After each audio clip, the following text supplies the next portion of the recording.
Derek, Hello. welcome back. Thank you. French finally released you. Yeah. Gave you back to us.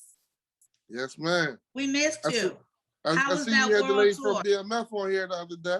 Huh? I see you had the lady from BMF on here the other day. Yes, Nicole. Yeah. Did you catch that episode with Nicole? Yeah, I watched it a little bit. Okay, are you sick? You Nah, look like you nah. look under the weather. No? Nah, I'm good. I'm just You had a little tired. birthday. Thank you. You still recovering from your birthday celebrations? I ain't do nothing. I was in Mr. Orlando. Libra, you didn't do nothing. I was in Orlando. I went to Disney World. That's it. That's big. Like $300 tickets. Yeah. You might as well went to the club. Yeah, you ain't never lie. That's cool. You partied with Mickey and them. Yeah, you know. So did you catch last week's show? I seen it. I watched it. Well, we have some corrections and retractions. First of all, I said the one brother name wrong. It is Channing Tatum. I think I said Tatum Channing. So I just want to, for all you Channing Tatum fans out there, I got confused because of Tatum O'Neal, you know, the actress, but his last name is Tate. Okay, never mind. Okay, so, you know, Gotti and I had a huge debate over who began the multiple roles in movies. He wanted, or on television, because his main supporter, or he was backing, how about that, Flip Wilson, right? So after we got on the show, I was backing Spencer Williams, who is the original Amos and Andy. Now, one thing I did say, yeah, he was backing Flip. And this is Flip from when he used to play Geraldine in the Flip Wilson show. Okay. So I was backing Spencer Williams, because I knew it had to have been someone other than Flip Wilson to have been the first Black man to portray multiple roles in a film. So I mentioned Oscar Micheaux. I mentioned Oscar Micheaux. Oh, okay, this is Spencer, guys. This is Spencer Williams. Who's the pretty lady he's talking to? Go on, Batty. Y'all think y'all cute. We've been cute since 1930. She a cutie pie. That's Spencer. Yes, Spencer. Mac them cuties. So I was backing Spencer, but I did mention Oscar Micheaux. Do we have Oscar Micheaux?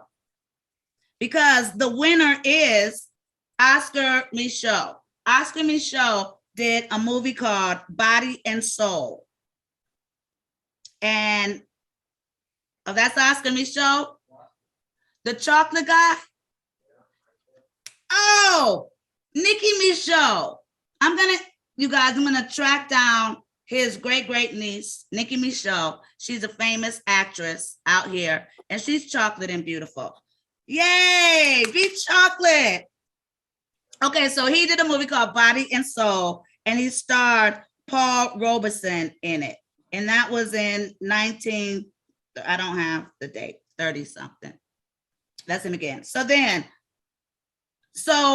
Body and Soul, I don't know if you guys know who Paul Robeson is, but he's like this fancy Shakespearean old school actor, and he played himself and a twin. But multiple, they call that dual, but multiple, and I don't know why I did not remember this. I was racking my brain. Rex Ingram is the first Black actor to play multiple roles in a film. Multiple meaning more than two.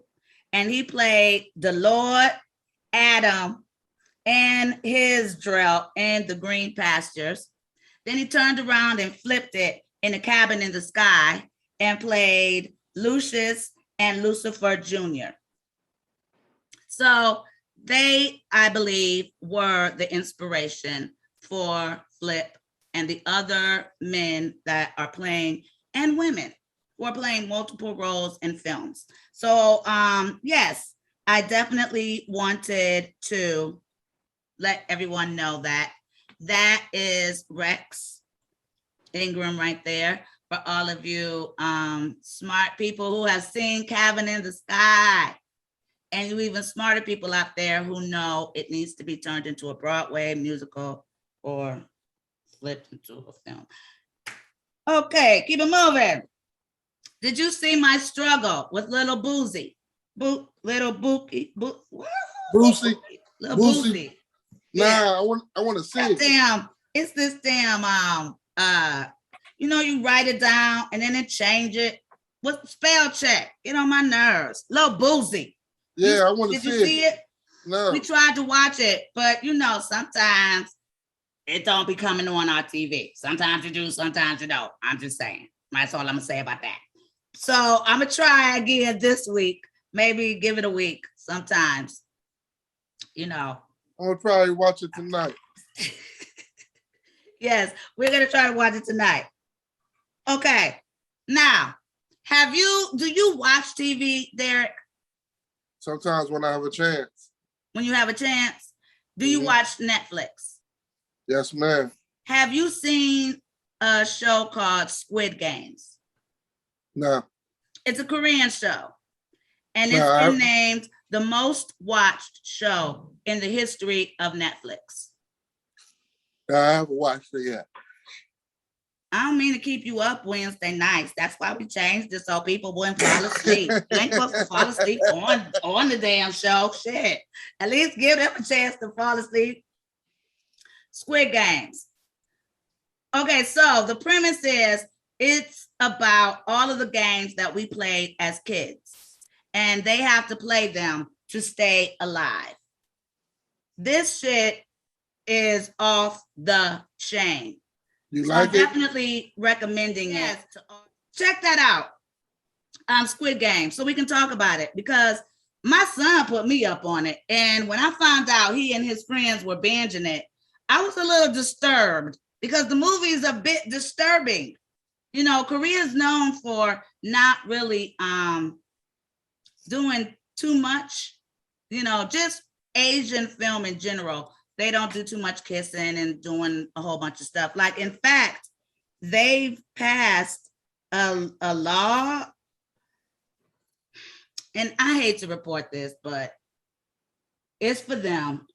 China, and why do we call it the Forum? Since Kurupt's not here yet, Derek, can we remind them, why do we call it the Forum? Because it's for the people. Yes, for it's you. for them. It's for you guys. Yeah, man. But China has passed a law that they don't want any more gays in films. They want to reduce the gay image in film.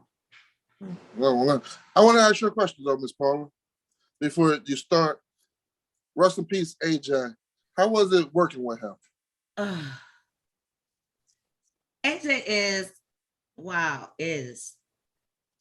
AJ is my boy. He always was. AJ was the kind of guy who could find the humor in any situation. Like, whether it was hot outside and we were all sweating under those lights, or we were at a club and we couldn't get the waitress's attention, or I don't know, just kicking it,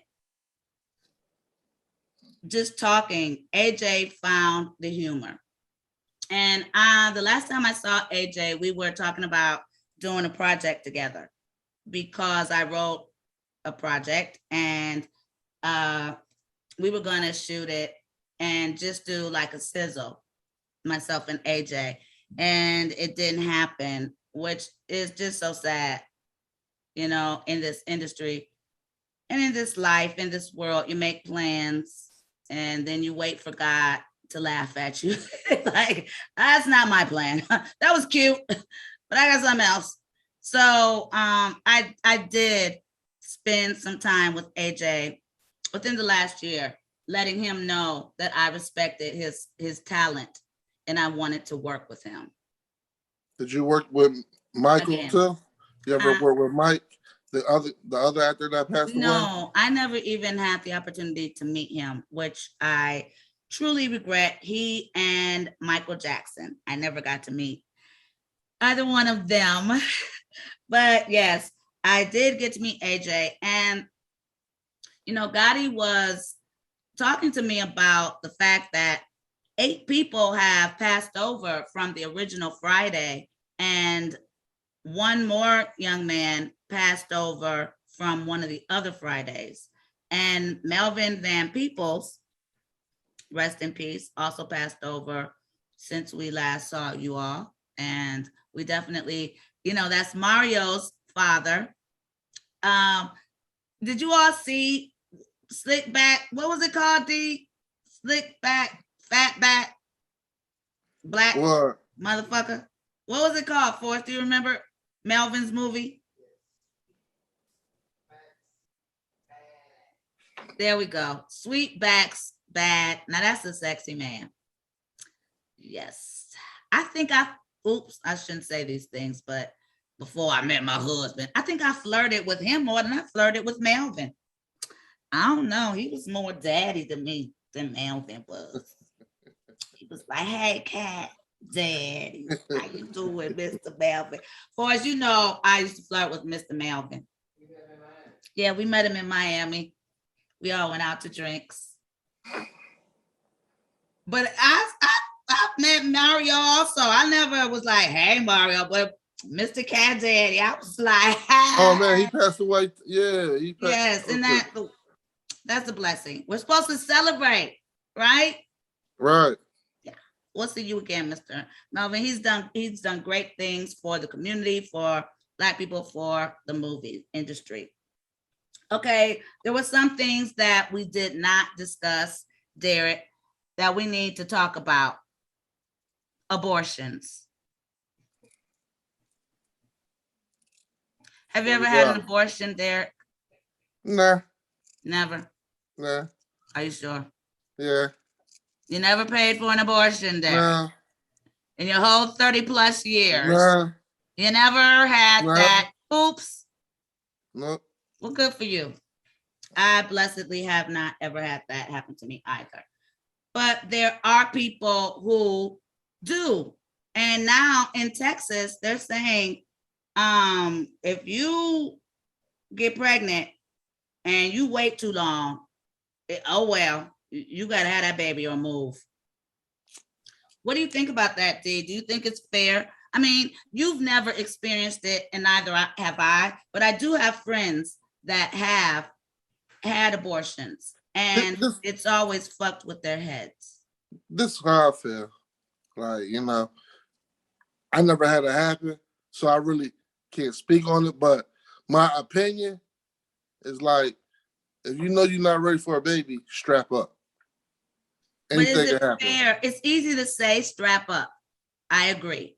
But come on now, when the feeling get to feeling and the Marvin get to playing, y'all get to playing too, what you gonna do? Come on. BET. Like BET say. Sometimes shit happens. Yeah, shit happens. But you know, my mom got pregnant for the first time. You know, and people, she said when she was young, people used to say, you can't get pregnant the first time. Huh? Everybody is different. That makes no sense. People have so many crazy myths on how they're not going to get pregnant. You don't get pregnant if you're on your period. You don't get pregnant if it's the first time, you know, for whatever reasons. So you get pregnant and maybe you're not ready for that baby. Do you think it's fair for your state, for your governor to tell you that you have to have that baby and put your body and your mind through the emotional turmoil of having a baby that you didn't want and then being forced to give it away because you can't have an abortion?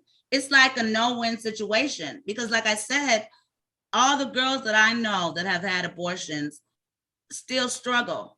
It may be 25, 30 years later, but they still think back on having an abortion. So, what's the difference? If you force someone to carry through term and them choosing not to, why do we have an opinion?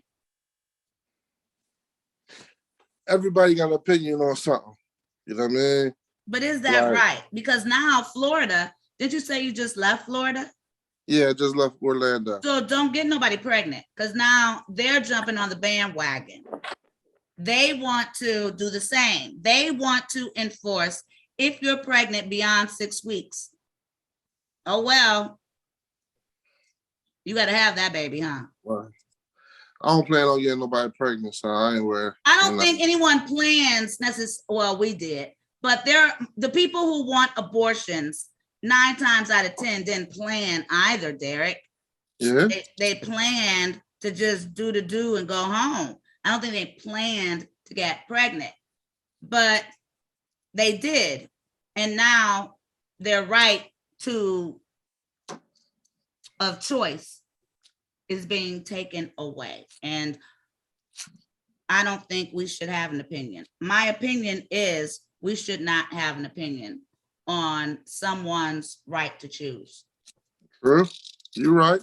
It's like we're being judgmental over situations that we should be minding our business. There are ways to abort. There have been ways to abort since the beginning of time. Herbs that force women to abort or force pregnancy, a forced labor, going to forced labor. So we have been choosing whether or not we wanted to have children since the beginning of time.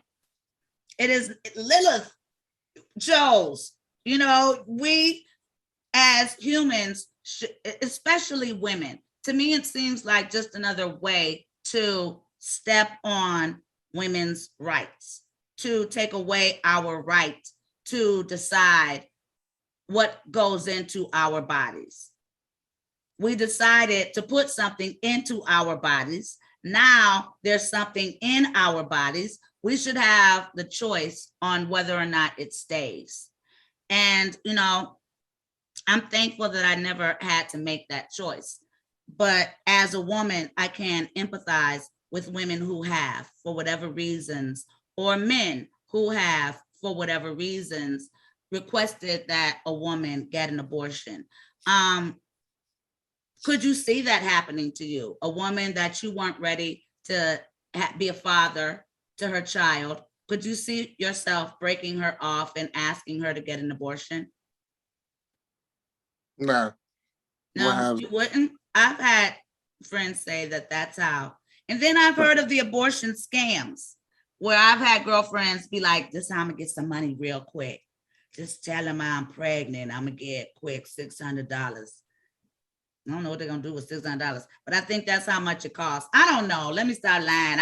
I think that's the price that they said that they was gonna get if they told somebody they was pregnant. Don't look at me like that. I was just listening. I was not a part of the scam.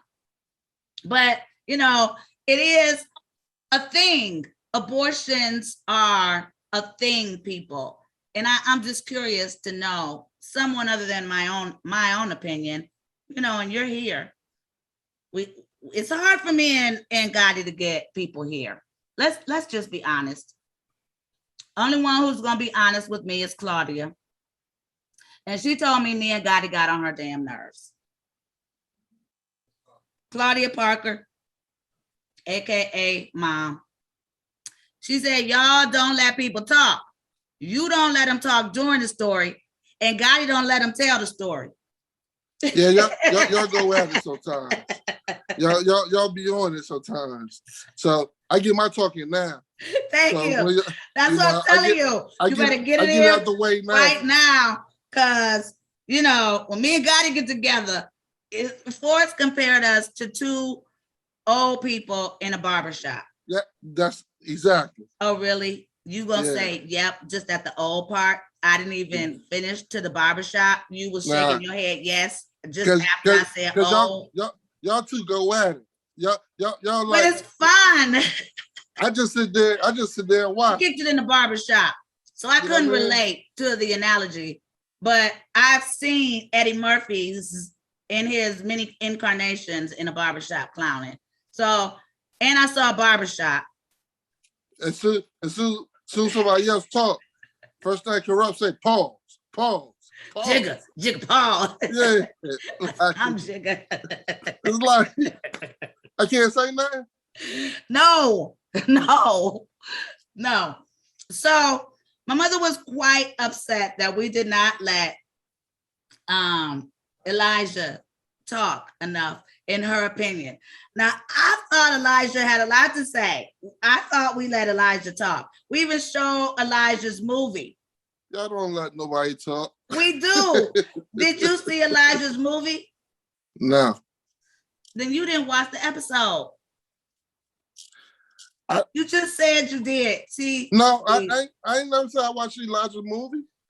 I never said that. We put it on the show, Derek.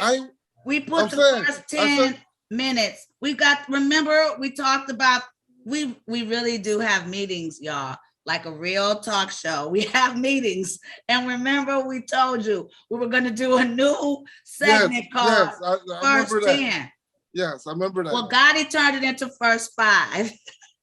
And we saw the first 3 minutes of Elijah's movie, which was starring Young Dre.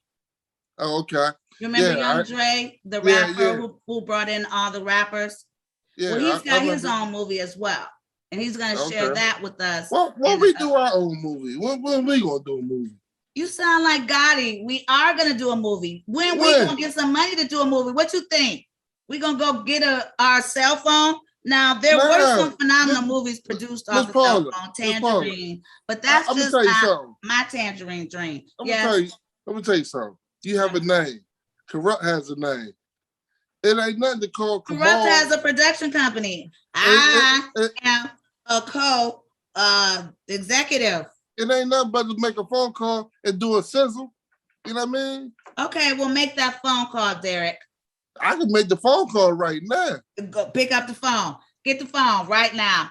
Let's do it. Come on. All right. Who we calling? Come on, y'all. His name is Kamal. What?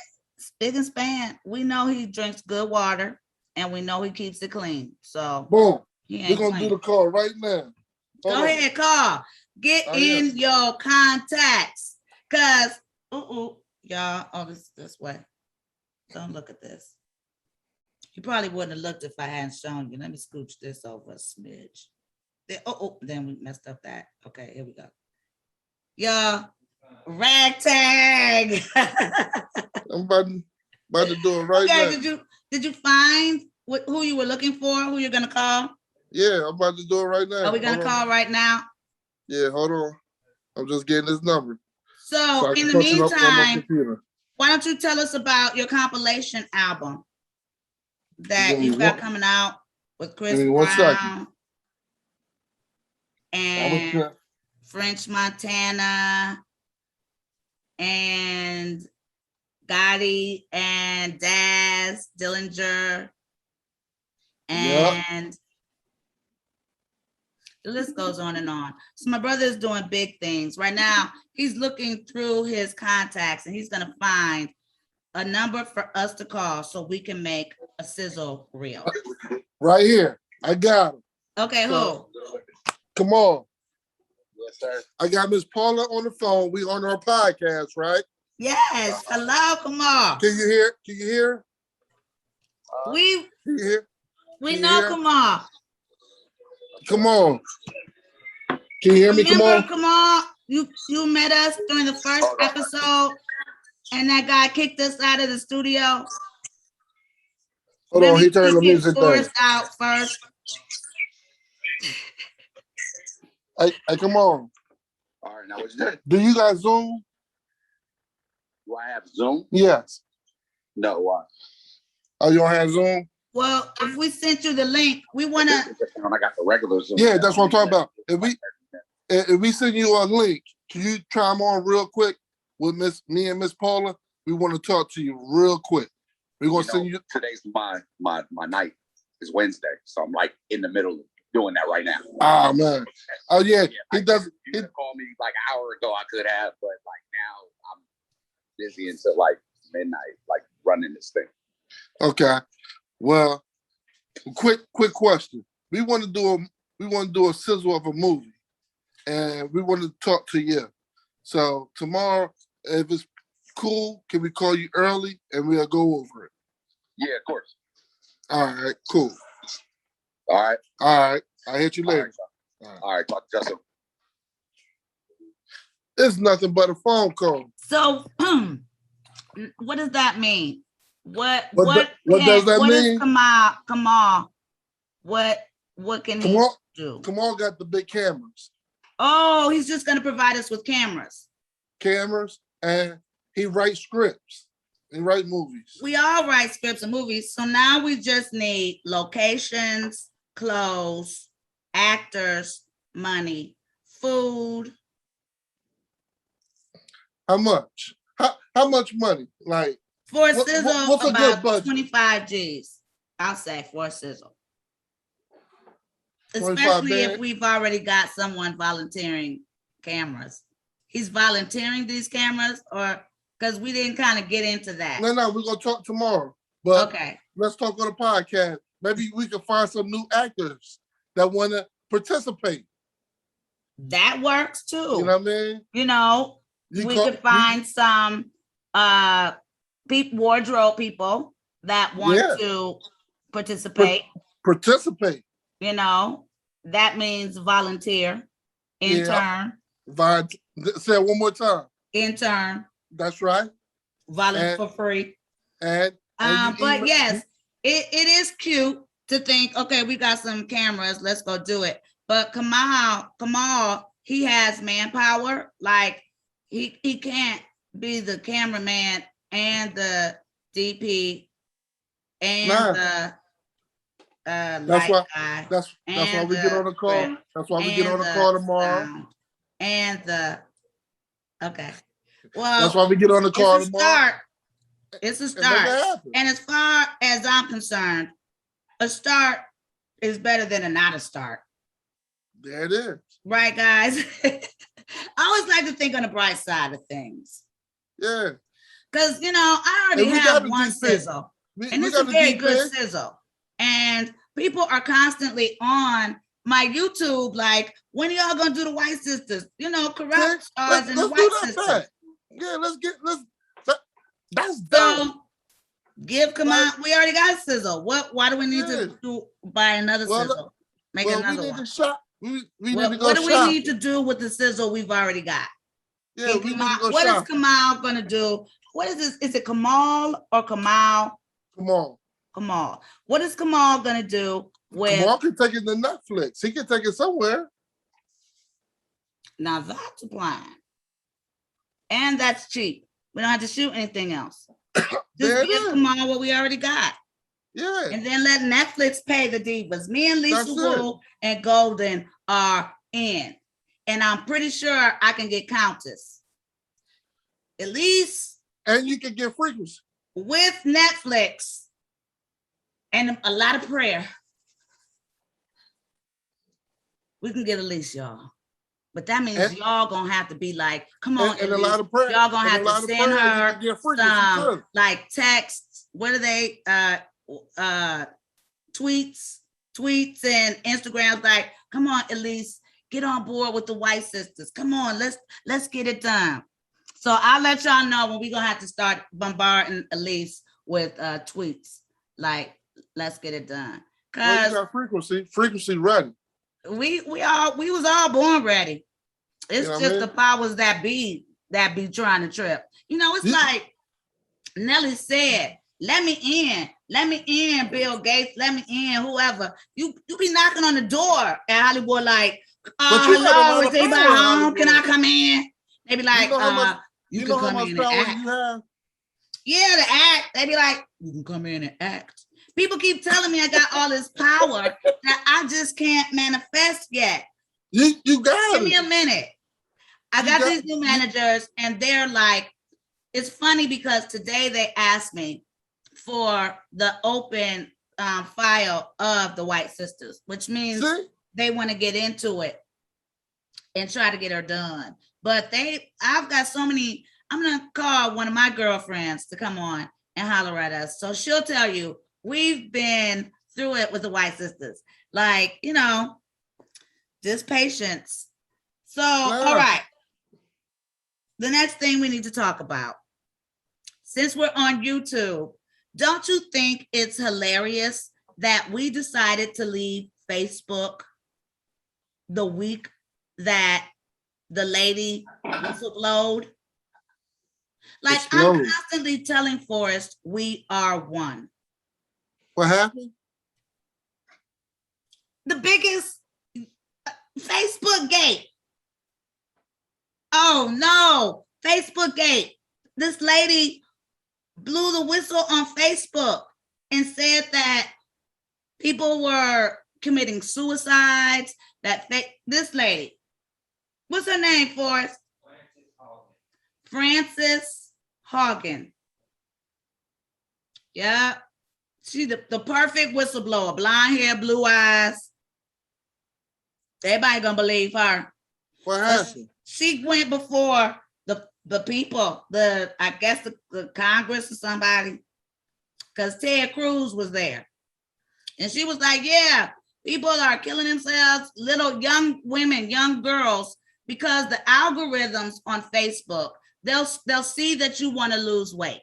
So they'll start you on algorithms, and give you like menus and recipes on, you know, how to lose weight. But eventually they're going to take you into anorexia. The algorithm has realized that death and negativity sell. So it's also something that a lot of these YouTube streamers have realized. Like I did that show, the Hip Hop Uncensored, and they'd have these, they call them, what are they, taglines or something? Clickbait. And it was like, Paula J. Parker said this about Marlon Wayans. And all I said was he ate an onion before he kissed me. But they made it look like I was like, oh, Marlon. But it's called clickbait because they found that people will click on negative stuff quicker than they will on positive stuff because it's a never-ending cycle of loneliness, frustration, and negativity and life comparisons. They said Instagram is the biggest life comparison app out there, and that it makes people despondent and depressed and commit suicide. So the young lady was saying this to the Congress. Ted Cruz gonna say, well, do you have a number? Can you give me a percentage about how many people have committed suicide so far? Now, you remember us talking about Ted Cruz before, this guy. Yeah. This is the same guy that Gotti said his hoe snitched on him because I don't know why. But remember they were all going out of town because Texas had some kind of a natural disaster, floods, and all the lights and electricity went out. So he took him, his wife, and all his neighbors to a vacation in Mexico. And everybody got mad. And so one of the chicks who didn't go snitched. Like one of his neighbors was like, yo, nigga try to take me to Mexico. And everybody was in the dark. And he wanted to go to Mexico. And the whole street went to Mexico. So they snitched on him. Remember? Now I do remember Gotti was like, that was his hoe. Everybody on the street is his hoe. They all doing, you know, freaky-deaky Illuminati stuff. I don't know. That's what Gotti said. I didn't say that. I'm just repeating what my brother said because he said he know. So I don't know. But all I do know is then they're gonna ask, well, excuse me, ma'am, how many exactly killed themselves. Does it matter if one young person or 50 million young people, one person killing themselves is too many? Yeah. And Facebook is aware that these statistics are occurring because of negative algorithms that they are putting on our feeds. Not to mention all the misinformation regarding the coronavirus, which is the biggest reason why majority Black people are not investing in the corona vaccine. Because we're looking at all of the negative misinformation that Russia, China, Facebook is allowing to be bombarded into our feeds. And we're believing these things, like that the shot is going to put a chip in. How the hell a shot going to put a chip? I don't know how a shot turns into a chip. If y'all have seen that kind of alien friggin' innovation, show me how you start with some liquid and it turns into a chip. I want to see, because if you can do that, we don't need no shot. Y'all should be able to heal us from afar, like Dooku. Y'all should be, because if you got a shot, that's going to turn into a chip. But this is the type of misinformation that we're being bombarded with. And these are some of the things that one of the women spoke on, and she sounded Black. I was listening to it. Was she Black, Forrest? The one who said that her friend's mama thought that it was gonna be a chip, one Black. That lady sound Black. Maybe she was Southern, but I'm willing to bet that lady was Black. But there was another woman, and her name was Senator Cummings. Cynthia Lummins. Was she Black? Sound like a You white gonna lady. tell me she was white? Shut up. No, that couldn't be Cynthia Lummins. That's the lady That's a who white said lady. her friend grandma had a chip. That lady Black. Don't lady let white. her fool you. Just because she Yeah. may look white on the outside, y'all ain't seen her CRGIgenics, her 21 and Nah, me.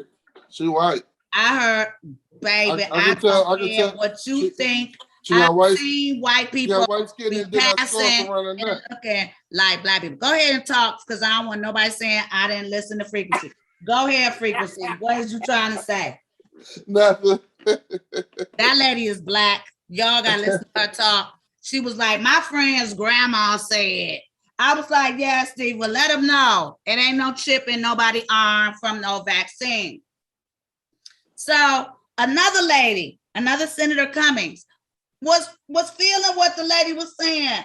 Like, she was like, Ted them asking stupid ass questions like how many people that committed suicide. Is that even part of the agenda? Why do you care how many? What kind of question is that? You freak of the week? So she was like, look, boo, you should come have tea with me and we're going to sip on this and we're going to make something happen, because this is information that the world, not just America, but the world needs to know. Because, Derek, I don't know if you're aware of this, but Facebook has immunity, which means no one ever will be ever able to sue them. So you may kill yourself. Your baby may kill herself, your baby, throughout history, throughout time, incongruum, and you'll be able to do nothing because Facebook has immunity. So the whistleblower lady said that Facebook having immunity is the worst thing that could have happened to society, because they allow these things to subside strictly for the buck, because they know that there's nothing that can happen to them. So in essence, there's nothing anyone can say or anyone can do that will be of any effect because of the laws of immunity that Facebook falls under. So it's necessary. And I believe that when they gave Facebook that immunity, it was somebody grandma who didn't know what Facebook could become and would become. Not just Facebook, but all the other apps that are under public domain-ish, but they have this absolute power. I don't think they understood what they were signing off to, because right now we need to make laws that will save this world, because Facebook is taking over people's minds. And there is nothing that our generation of parents can do, because we really don't get the shit. Our children are the ones who are being affected because they understand it and they're keeping secret. It's like they have this whole Facebook society, and they do. Facebook warned us. The senators or Congress people, senators warned us that the senators warned us that there are communities of big sisters on Facebook and on all the other apps where they keep the younger sisters silent. So they're influencers who are trained to keep the younger influencers from speaking about the frustrations, the depression, the illness that being a part of the Facebook community brings about. Do you have any thoughts? Since now you know. No. I'm glad we on YouTube. Now we still are on Facebook. Don't get it twisted. Facebook has basically dominated, and that is another reason why it's very important that we nip it in the bud and get some type of control now before it just becomes this crazy monopoly of murder that no one can control, because they've been given the right to operate without law. And I don't understand how that can be something, how that can be a thing. How can you allow one company to operate as willy-nilly? I mean, we're not even a communist nation. How can we allow the government, because they're not even a part of the government. They even hate on the government. I guess Mark Zuckerberg just a smart man. And so Mark Zuckerberg, someone from Facebook made a tweet during this young lady's testimony. And they were like, well, she didn't even work in the young adults division. So I don't even know how she know what we doing in the young adults division. So she can't even speak on it. Like, really, that's your response? Your response to there are people committing suicide. There are people that are going anorexic. There are people, the saddest part, her biggest point to me was dissension. How it is creating not only dissension amongst people, cultures, but it's creating dissension amongst us as a people. And she was speaking on it. It reminded me of my mother, because my mother is constantly getting her news off of Facebook. So she's constantly calling me like, Paula, is Brandy all right? And I'm like, yeah, Mom, Brandy's fine. That's not what they said on Facebook. That's not what they said on YouTube. That's not what they said. And she gets really upset because she's older and she's getting her news from YouTube and Facebook, and it's inaccurate. So I'll be like, Mom, Brandy's fine. I haven't heard that. I don't know what YouTube is or Facebook is saying, but so the point is, so my mom had a job, and because all this information was wrong, she started distrusting people. in general. She was like, how could they put that on there? And it's not true. But at the same time, she's an older lady. She lives in a community of older people, and she's probably was lonely during the because she wasn't able to come over during the pandemic. So she became addicted to Facebook and YouTube. And it was like a friend that was constantly letting her down. So it affected her work relationships because she worked at downtown, for Goodwill.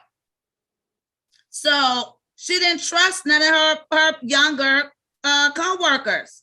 She thought that they were all against her and plotting and liars. So this is the point that the whistleblower made, that there are a whole community of older people and young people who are becoming distrustful because they're bombarded with so much misinformation that they stop trusting. They're just like, and it causes them to not be around people, to not want to associate with people, to not want to communicate, just the fact that they don't want to trust. And if that's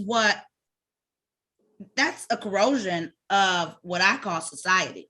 And if that is what YouTube calls, Facebook, I don't want any parts of it. And it's so sad because I say I don't want any parts of it, but how am I going to get the word out to you guys? Because it's a double-edged sword.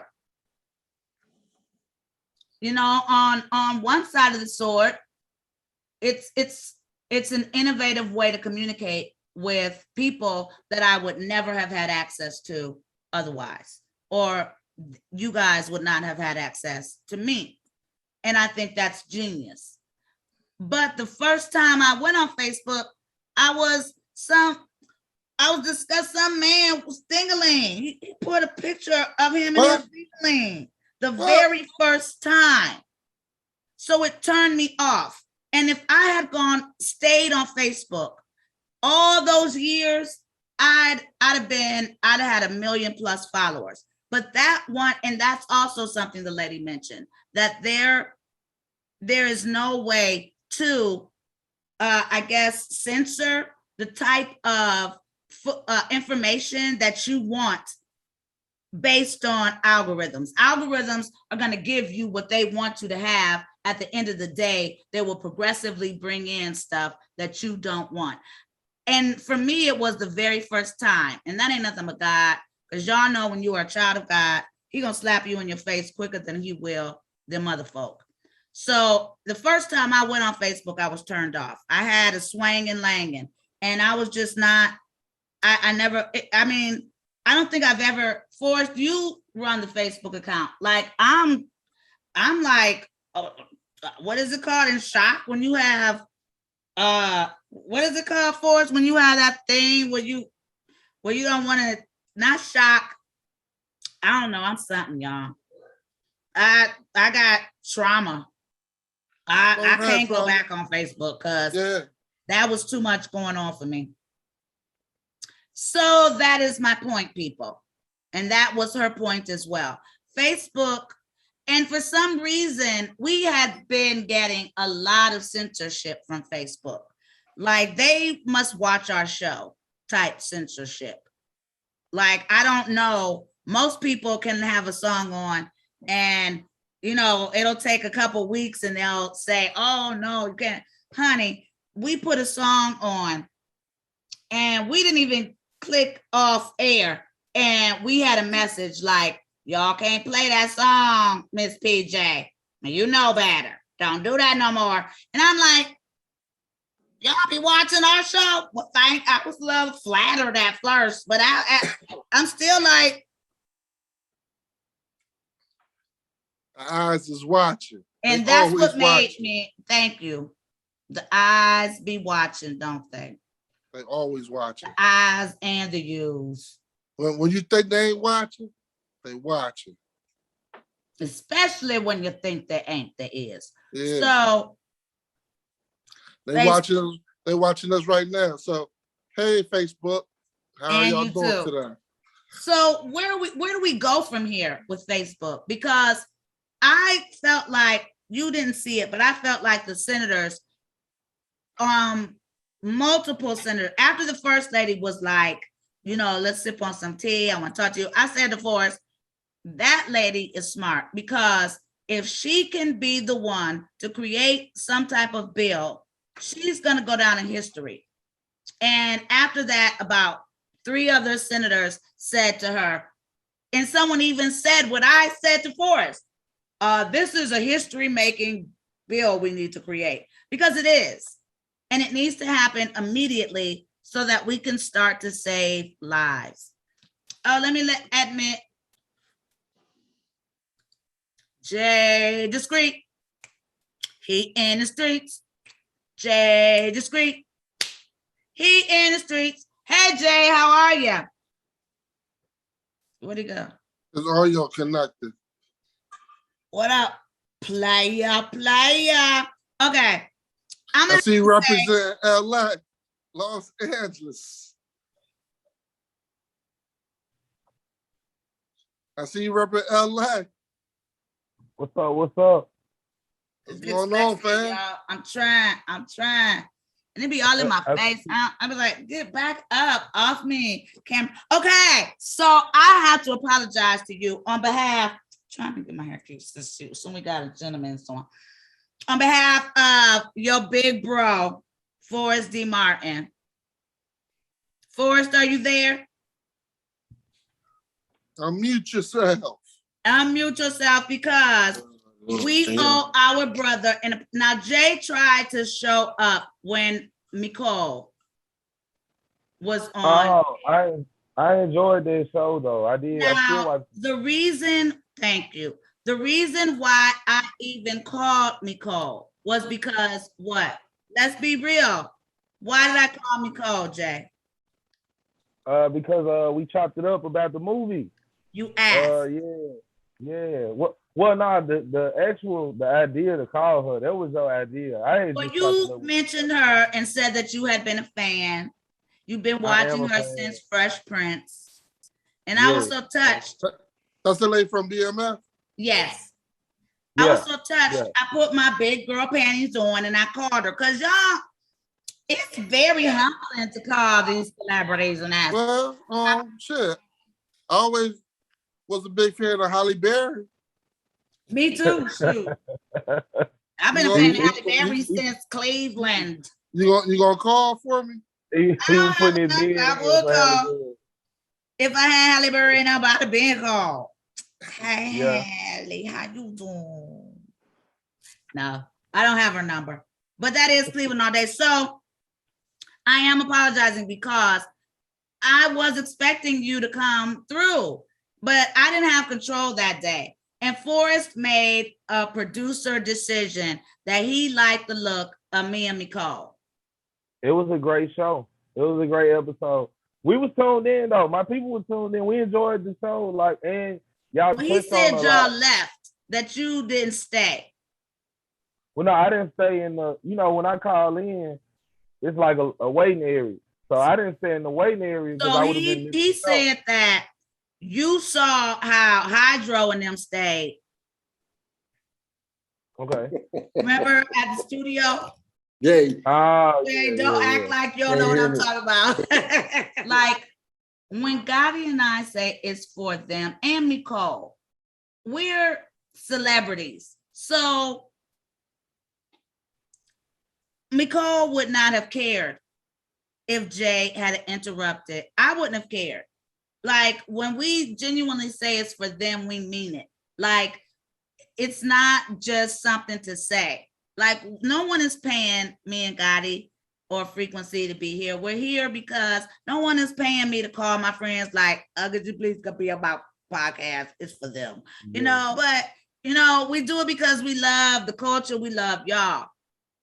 So I'm apologizing on behalf of Forrest. It was a cute look, me and Nicole, because that's my dog. That's my day one. My girl. And she came through like a champ, like what? I got footage for y'all. So I'm apologizing too, man. I'm apologizing too. y'all should hug. It's all love, man. Y'all look good on there though. And y'all touched on y'all was talking about Reiki. Like I actually like I got a homie that does Reiki, so it was cool to hear that come up in the conversation. Yeah, she was saying she did the healing, the hand healing. Yes, I was very intrigued. Yeah, I got a homie that she has her own practice. She opened her own space this year. Have you experienced it before? Has she ever given you? I have. So we did. She did like 5-minute sessions for a lot of people when she first opened, and so like we did 5 minutes where it was just. She did a lot of alignment down my spine, like, and just for 5 minutes. Like she literally broke me down for like 5 minutes. And when I got up, I felt lighter. I had it done once as well by a yogi. Okay, a yogi is a master. Okay, where were we? Yes, we were talking about Nicole and Reiki. A yogi is like a yoga minister, and he did it for me, and he picked up where there was pain in my knee, and he corrected it. Like he said, you've had some pain in this knee. And I was like, yes. Like, how did you know? Was I laying down on it funny? But he was like, no, it's part of the training for him to know. Yeah. So I experienced it as well. So did the alignment help for a period of time? Because it doesn't last forever. You definitely have to go back for treatments. Yeah, and a full treatment would have been more in depth, but like just the time that I spent in her chair was amazing. Her name's Kat Evans with the Healing Panther. Evans, everybody. And what is the name of her practice? She is the Healing Panther. The Healing Panthers. Yeah. The Healing Panthers. Well, now you guys know. So most definitely, have you been listening to any of the conversation that Frequency and I have had regarding Facebook? Did you hear about the whistleblower? I caught a little bit of it. I don't know all the details. I know it's kind of like her way of I guess quietly protesting Facebook. Yes. Yeah, and just letting like she felt like there was a lot of falsehoods going on Facebook. But was it quiet? How are you quietly protesting from the Senate floor? Well, I mean, I think it's just a testament of how powerful social media is to be able to get to the Senate floor about a topic like Facebook. Like, I joined Facebook when I was in the Army. So like, cause I was going to be traveling.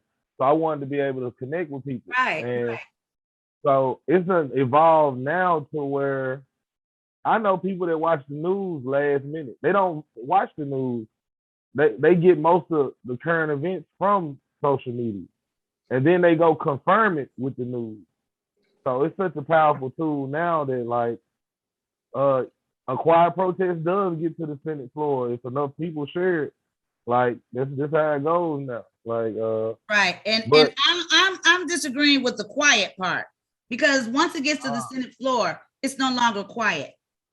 Quiet is us on Facebook complaining.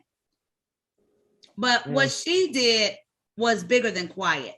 And it's really something to be, I want to give her flowers, applaud her. Sis, you did great. You did good. You did good. Yeah. I'm proud of you because no one else came forward. No one. We in the era of quiet, though.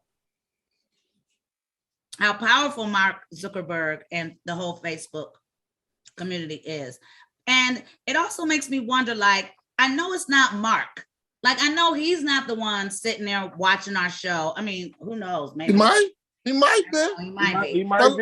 I would think he had workers, right? That are doing most of the show. Mark, what you want to tell Mark something? Frequency? Yeah, put a couple $1 million into our show. We doing you good on Facebook. That's right. So I would think that he'd have people working for him that are doing the censoring, that the people that are controlling the algorithms, the marketing, right? So he's delegating responsibility. So maybe we need to look at them. Maybe we need to look at the employees and not, how do they say, guns don't kill people, people kill people? Maybe it's not Facebook killing people, it's people killing people. It's the workers, the employees. Facebook is just the engine, but who's charging it up? You know, it's us. We're the ones that are putting that stuff on there, and then the machine is the one that's circulating it and putting it into the universe based on the content and based on what it deems that we want to see based on our previous searches and the things that we've watched. And this is what's killing our youth. So where do we begin? Do we need to fire everybody at Facebook? Or like she said, it's going to take a whole reorganization of the whole app. We're going to have to shut it down and start from square root one. She gave like examples of times in history where we've had to do that before, like integration, where we had to, you know, disable everything we were doing in terms of segregation and recreate a whole new system of integration. So it's going to have to be that type of situation. And she foresees that if it's done properly, within 5 to 10 years, Facebook would be making more money, at least double what they're making now, which is billions of dollars on top of billions of dollars per year. So, and we'd be saving lives. And that to me is what really matters. And what's important for us to also understand is that, like I sort of touched on, we have to do this now for our children's children, because right now it's like the wild, wild west of Facebook, of the internet. The internet is like the wild, wild west. How we were when we first all came out here, and you know, all the cowboys were getting taken away by my boy. What's my boy's name for us? By Baz. What Baz Reeves was capturing all the cowboys. It was the wild, wild west. It was no law. There were no, you know, there was a sheriff, I guess, of every town, one, and maybe have some boys or a couple posses, but it was just wild. And that is what the internet is right now. It's the wild, wild west. And people are dying in mass numbers, and it's our young people and our future. So what are you thinking? What can you suggest as a younger person than I, who is into, you know, social media, and you have a knowledge of it, of how to make it work for your career, for you? What can we do to make it better? We just have to be better. I don't know if we can make it better, because it's a runaway train. Like, it would be really, really cool if it could shut down for a couple years and restructure. But it makes so much money. If it was you, would you let it shut down and restructure? If you was the one collecting off of it? Because all that happens is, if we shut Facebook down to restructure, one of the 19 other social sites is just gonna fill the void. I think yesterday or the day before yesterday, Facebook was down for like 5 hours. Facebook and Instagram, I think he lost both $8 were million. down. But what's $8 million? To a billionaire, that's him, nothing. That's $8. Yeah, but okay, maybe that it was only $800. Yeah, but even if it was $800, that was only for 8 hours. That's nothing. But we were just talking about Facebook shutting down for several years. He lost 8 million in 8 hours. Okay, so in 8 hours, so we could say, I'm not good at math like that, but if he for 8 hours, say $1 million an hour, he lost 25 million in a day. Yeah. And how many days? $365 million a year. basically. that's It's that's ooh, whatever, something's wrong with yeah, that. that's a couple $100 million a But year. let's just say he Ooh. loses $400 million a year. So Okay. that's for 2 years, he takes it down. That's $800 million. But how much is he getting a year? He's like getting $1 billion every month. This is true too. They're worth trillions of dollars. Yeah. But he wouldn't feel the They've hit. gone beyond billion. They're at trillion. They've got more money than the national deficit. Yeah. He wouldn't feel the hit. That's a lot of money. Who would feel the hit is, like, it's the year 2021. It's several businesses that don't have a personal website. They hold businesses on Facebook. So those businesses would feel the hit. He wouldn't feel the hit. The little people would feel it.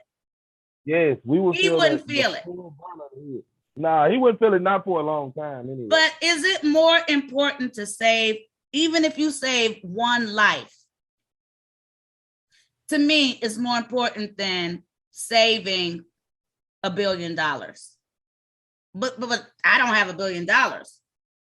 Yeah. So it's easy for me to say. I think life is very precious. I think the question, but I think it depends on who you ask the question is what I'm asking you. For me, I agree with you. I agree that to be able to save lives by shutting this whatever it is down for a while holds enough weight that it's worth doing. But you make a lot of money on Facebook. What about you, Frequency? Because you were telling me that your friends, your fan friends, are the ones that raise the money for you to even be able to come kick it with us out here in LA. So if you didn't have that type of access and they didn't have that type of access to you, it would greatly affect your career. Would you agree? It would initially, but I do a lot of live shows. My fan base is living, breathing people. Like, so a lot of people don't know their fan base. Like, I know people by name. I know groups I know who's coming to my shows. Right. And I have my own website. So I would be able to funnel people to my website. If Facebook went down today, I could funnel people to my website and I would be able to break back. But some people wouldn't be able to. Well, for me, it affects my career because it has become a thing that casting directors, producers are casting based on how many followers you have. Yeah, that's terrible. And it's like, that's ridiculous. I've been in this industry 25 years. I've got more followers than what are reflected on this number. I've got more fans. Definitely. There are more people that love me beyond what this number says. And it's not fair that I'm being judged when I put in over 25 years. Forrest, will you send Cosi the link? She wants to get on and talk with us about this. Cosi. It's not fair that I'm being put up against people who've never acted a day in their life, but because they've got hunger and they know how to market themselves on this platform, they've got 1 million people saying that they fuck with them more than they fuck with me. And that's just not the case. You know, no, it's not. Or can I believe that the number reflected is genuinely the number of people that want to sign up to me? Like, you can't make me believe Twitter gives me all the people that I'm supposed to have. Like, no, you definitely don't. I just don't understand a world where we're putting all our faith in Mark Zuckerberg. Yeah, and that's where we at now. Like, as an artist, the average artist, if you talk to a label and you're trying to get a deal, they give you a certain milestone. Well, yeah, we can work with you if you got X amount of followers. But if you got X amount of followers, you don't need a record label. Once you get to a certain amount, that's your customer base. You don't need a label once you get to that amount. but I've got X amount of talent. Exactly. That's how I feel too. I feel like talent is So being underrated. these are some of the things that I am turned off about regarding my career and these mediums, because I am being judged because I'm not a good marketer versus being a good artist. And Yeah. the two don't naturally go hand in hand. Either you're right brained or you're left brained. I don't happen to be ambidextrous brained. So yeah. Wonder where, I think he's at the gas station, y'all. Yeah, he on the go. Where's Frequency? So he's at the gas station. Yeah. I'm at the store. He's at the store. Yeah, he out thugging. So, thugging out here. Did Cosi get in, D? You sent her the link? She hit me up.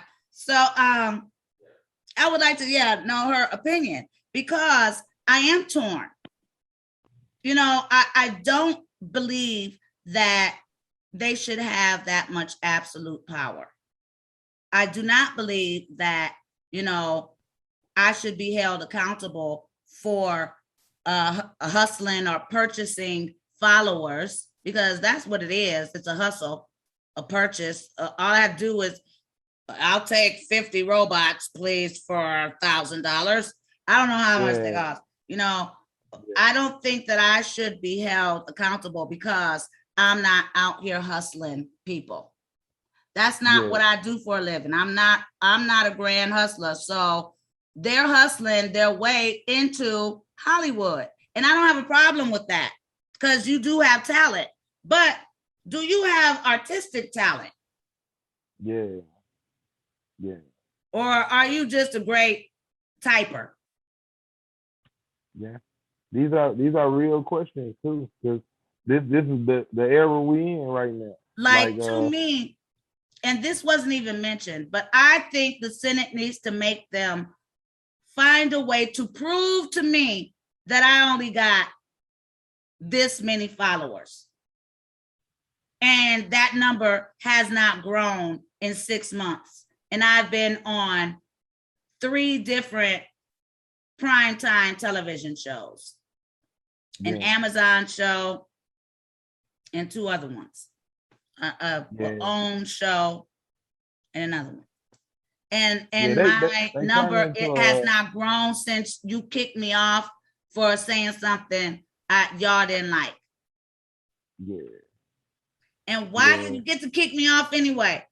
How you get to kick the president off? I don't care if you don't like him because he got orange hair to you. It is not right to be able to kick somebody off a platform that's free. Yeah. Oh, but he'll always be the president. Just because he ain't the current president, he'll always get that title. Yeah. He's forever gonna have that asterisk in front of his name. But welcome back. Dreams where you started from. Welcome back. Same old place that you started from. When the games of the place that you've been around. And the bed is good.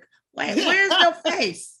Well, you know what, guys? I'm not ready for that. I'm in a bonnet. I got a lot going on, but I wanted to share. I'm here. And so can we take off your box and just hear your voice? Okay. Like Forrest? Or does it matter? Because when you clip it up. Yeah. So share with your opinion, Cosi. You're up on this Facebook's gate, right? Well, yeah, I'm up on the Facebook gate, but I've also been in the rabbit hole of the algorithms and things like when it comes to Facebook. I have more people, more friends and followers on Facebook than I have on any other social media platform. So I do quite a bit of my stuff on Facebook. And what I've noticed, especially since COVID, people who that I would see every week or every day, whatever, they were just not seeing my stuff. My numbers, and I'm not hitting millions or anything like that, but my numbers were doing a certain thing. And then it's like, people like, I can't find you. I don't see you. And And so I got frustrated. And I said, you know what? I'm not going to try to figure this out, because if I don't have those million people's bought or whatever, you know. We're finding the same problem, Cosi. Yes, go ahead. I've been working, really, hard on my show and everything. And it's like, okay, I don't have. And Cosi, I'm sorry, Cosi, to interrupt you, but you are the very first streamer. Can we give it to her? Give Cosi her flowers, y'all. If you guys have been up on Cosi's podcast, she's been doing this since the early 2000s, Cosi? 12 years. So go ahead, honey. Yeah, for 12 years. And, I started off my first show with 96 listeners. And by the time I left Blog Talk, collectively with having other people's show, I had 3 million hits. And I thought, okay, by then I'll have a, Wait a minute, how many? 3 million. But I thought at that point, okay, I would have a sponsor. I'm doing these numbers, and then, like I said, keep working, and because social media, because Instagram says I only have 1,100 followers, I'm not valuable to a Gap, but Inzoni will give me a $4,000 dress for free to go on a red carpet. So I don't understand, how do you add you know what I'm saying? It's like, okay, so it makes no sense to me. I haven't figured out, but what I have figured out is that it's the machine behind you. For the last 12 years, the machine behind me. The machine know I'm black because I put my stuff in there. Mm-hmm. Yeah, but it's also the bottom line comes to the fact that if we had the money behind us, you know what I'm saying, or that one, you know what I'm saying, I kept, how many times I said, yeah, when that one person sees me, boy, my show is gonna be, and you got to keep pushing. Machine is racist. They didn't put some racist algorithms in those machines. Well, yeah, that's probably so too. But it's racist out. It's like this. If you don't pay for it, if you're not on it 24/7, like if you don't wake up and sleep with it, and everything, like you said, pay for it. Like pay for it, everything you do is about it. You're not going to get the numbers, and if you don't have people behind you to help you, with the computers and sending out stuff, then it's not going to happen. So you have to have a team, and all you got to do is just keep building a team. My thing is right now, I'm just telling you guys, don't give up. Because I'm telling you, everybody on here is on the cusp of greatness. We are more than just our talents.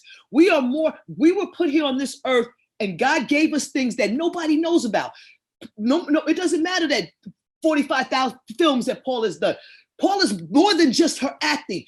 The greatness that we are going to give the world is not our talent of the singing and the dancing. That's the buffoonery of it. What we need to do is, what are we going to do from this point on? How are we going to feed the souls, and how are we going to feed the kids so that they don't think these algorithms and being on the Facebook, so that's all it needs to be. Making them pick up a book. Okay, making them read other than, I have a friend who has a daughter that's never picked up a doll, and she's like, well, I do it on my iPad. I'm like, what are you talking about? You pick up a doll on the iPad? Exactly. Well, I can dress her, I can do this, they can do all those things. But the whole thing about it is, the self that you make yourself. The only way that you can be successful is being true to yourself, being honest to yourself, and making sure, and whatever God is in you comes out of you. Because if you're in your true purpose, it's gonna be easy. If you're in your true purpose and you love it, it's not a job. I wake up every morning because I love what I do. Okay, and God's given me the energy to do it. So that's the same thing with all of us that are doing it. So I don't care if I have 1 million followers, if I got 1,100 followers, I'm going to keep it moving, because you know what? My success is being seen. And when the billboard comes up and you're looking on top, like, wait a second, hey, did she just what? So are you in essence supporting Facebook, or are you saying they need to do something? I think, no, I'm not supporting. I support what Facebook has done for my personal spirit. And when I say that, because there are people that you haven't been in touch with, and Facebook has given you an opportunity to be around the world. Right. And still they're the good things about Facebook. Right. Even though you may think by liking a picture or loving a picture, that's talking to somebody, and you get it really kind of is. For me, I feel like I'm saying hi.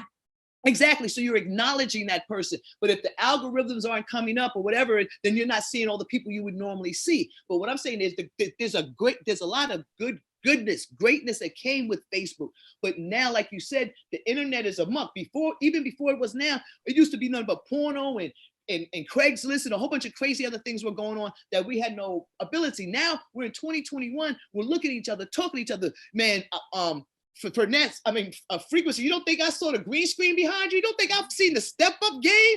I've been gone a little while, but I've been in the cut watching. And we missed you because there was we got this guy named Welly, and we thought about you. We were like, Welly, we're gonna have to bring Inspector Cassandra in here because she is definitely gonna have to work on your presentation, Yeah, well, and what my seven P's: proper preparation prevents piss poor production or performance. Okay, but all I'm saying is we are more than just talent. If we take the talent and put that in with the soul of who we are, the essence of who we are, what we can leave with the world from this point on is extraordinary. We have the ability to take our formats and not just shuck and jive. There's other things that we need to be talking about and doing, and other people we need to be. It's not about just talking. We need to uplift. I want to hear somebody tell me how I can invest my money and generational wealth and things like that, and also give you the little clowning and that it is. But we have some of us ain't got. I'm on my third. I'm on third flip of the coin right now. Maybe my fourth, but I'm in my sixth. I'm still in my fifth decade, but I'm about to go into my sixth decade of living. Okay. And with all of that, I can say that everything that I've touched and everything I do with a God heart and a God spirit. And if I say I'm going to do it, I do it. If I don't make any money, I'm going to complete the task. And if you say you're going to do something, I put dates on myself. October 31st, I'm doing a comedy show. November 30th, I'm doing a show because I'm making myself do it. Because who am I fighting with? Myself. I'm talking to myself in the mirror and it's answering back. And you know what it's telling me? It's telling me, Cassandra, you are the best being that God has given you. You can create and do anything you want. And all you need to do is focus, sit still, and make sure you only bring the right energy around you. And Facebook. And Facebook to a point, but knowing how to use it. You know right. What I'm saying? Okay. You know what I'm saying? If you got an event, then put the proper ad up. If you're using hashtags, there are things, there are YouTube videos that even Facebook put up that can show you how to be better on Facebook. You have to just take the class and do it if that's where you're trying to make your money.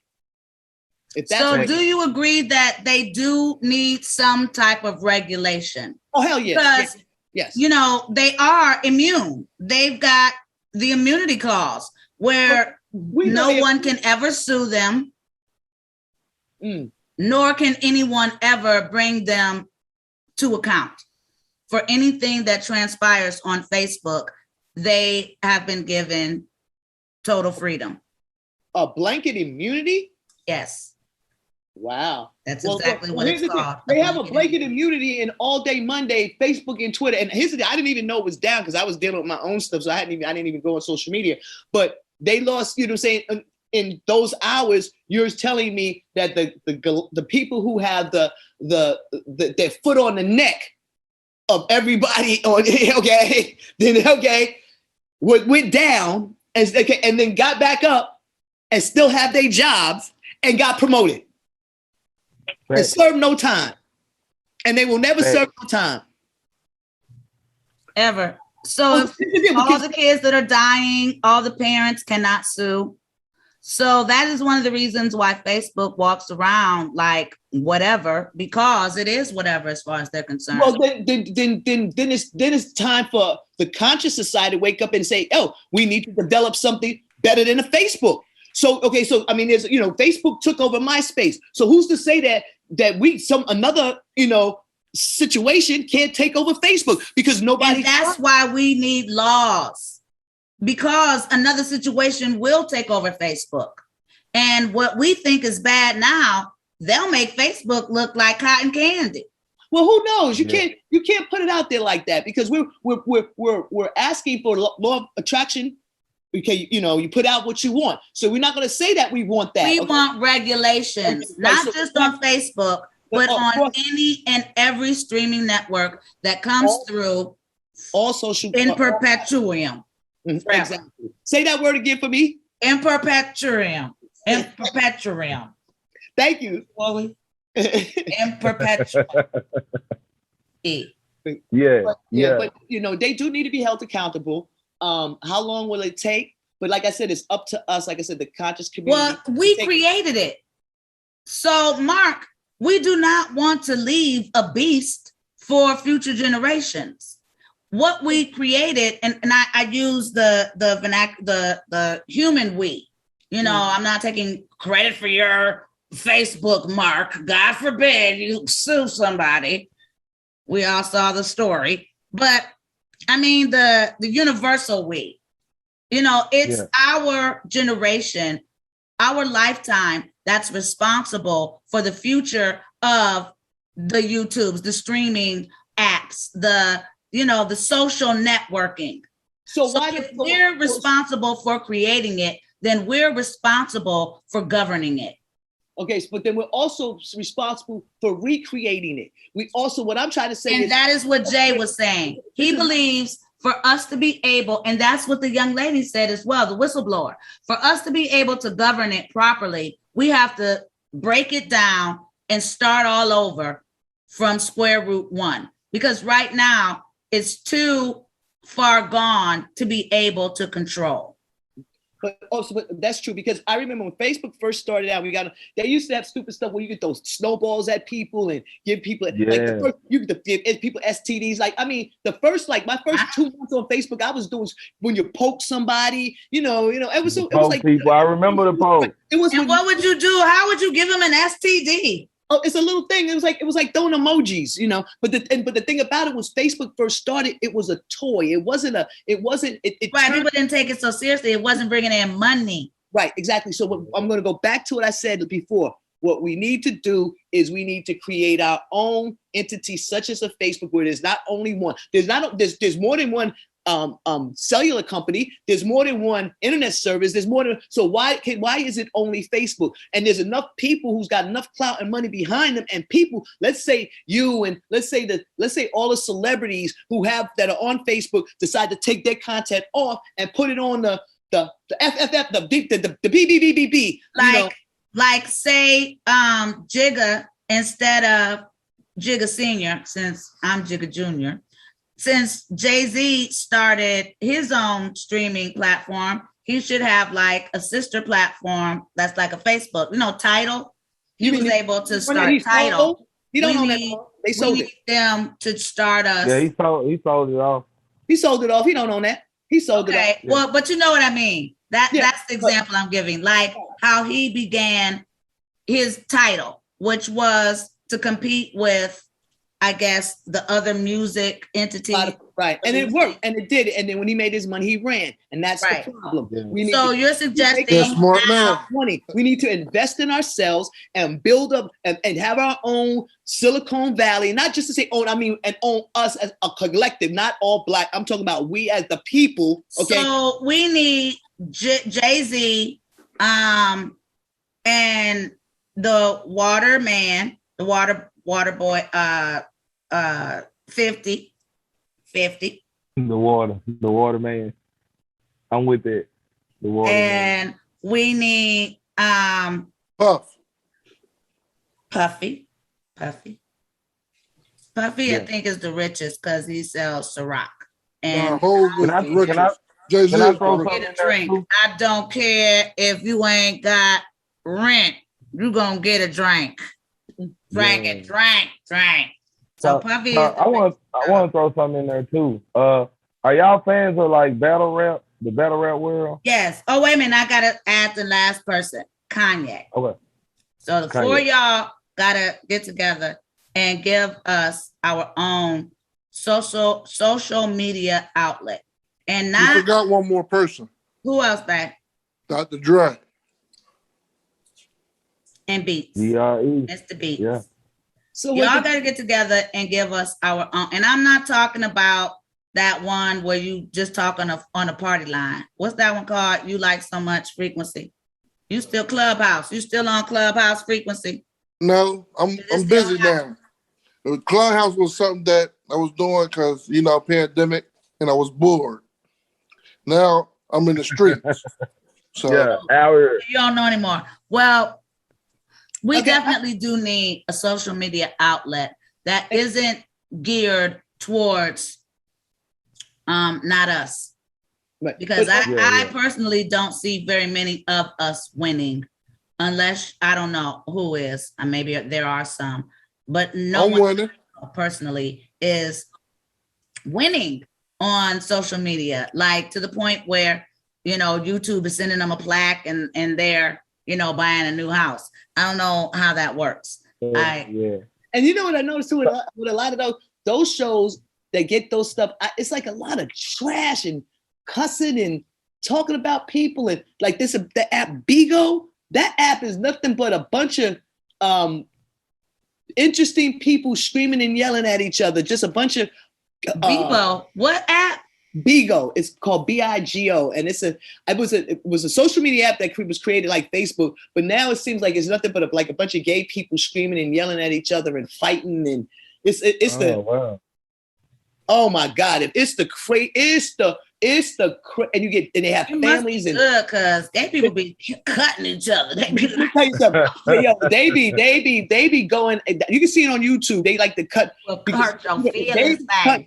They be saying and doing this. They be saying and doing some stuff, you know. And this What they be saying, Cassandra? Give me examples. Let me tell you, okay. Oh, but just tell you, there's one. All you gotta do is go to YouTube and put in Cherry Boom. Who? That's not Cherry Boom. Cherry Bone. Boom. That's all you gotta do.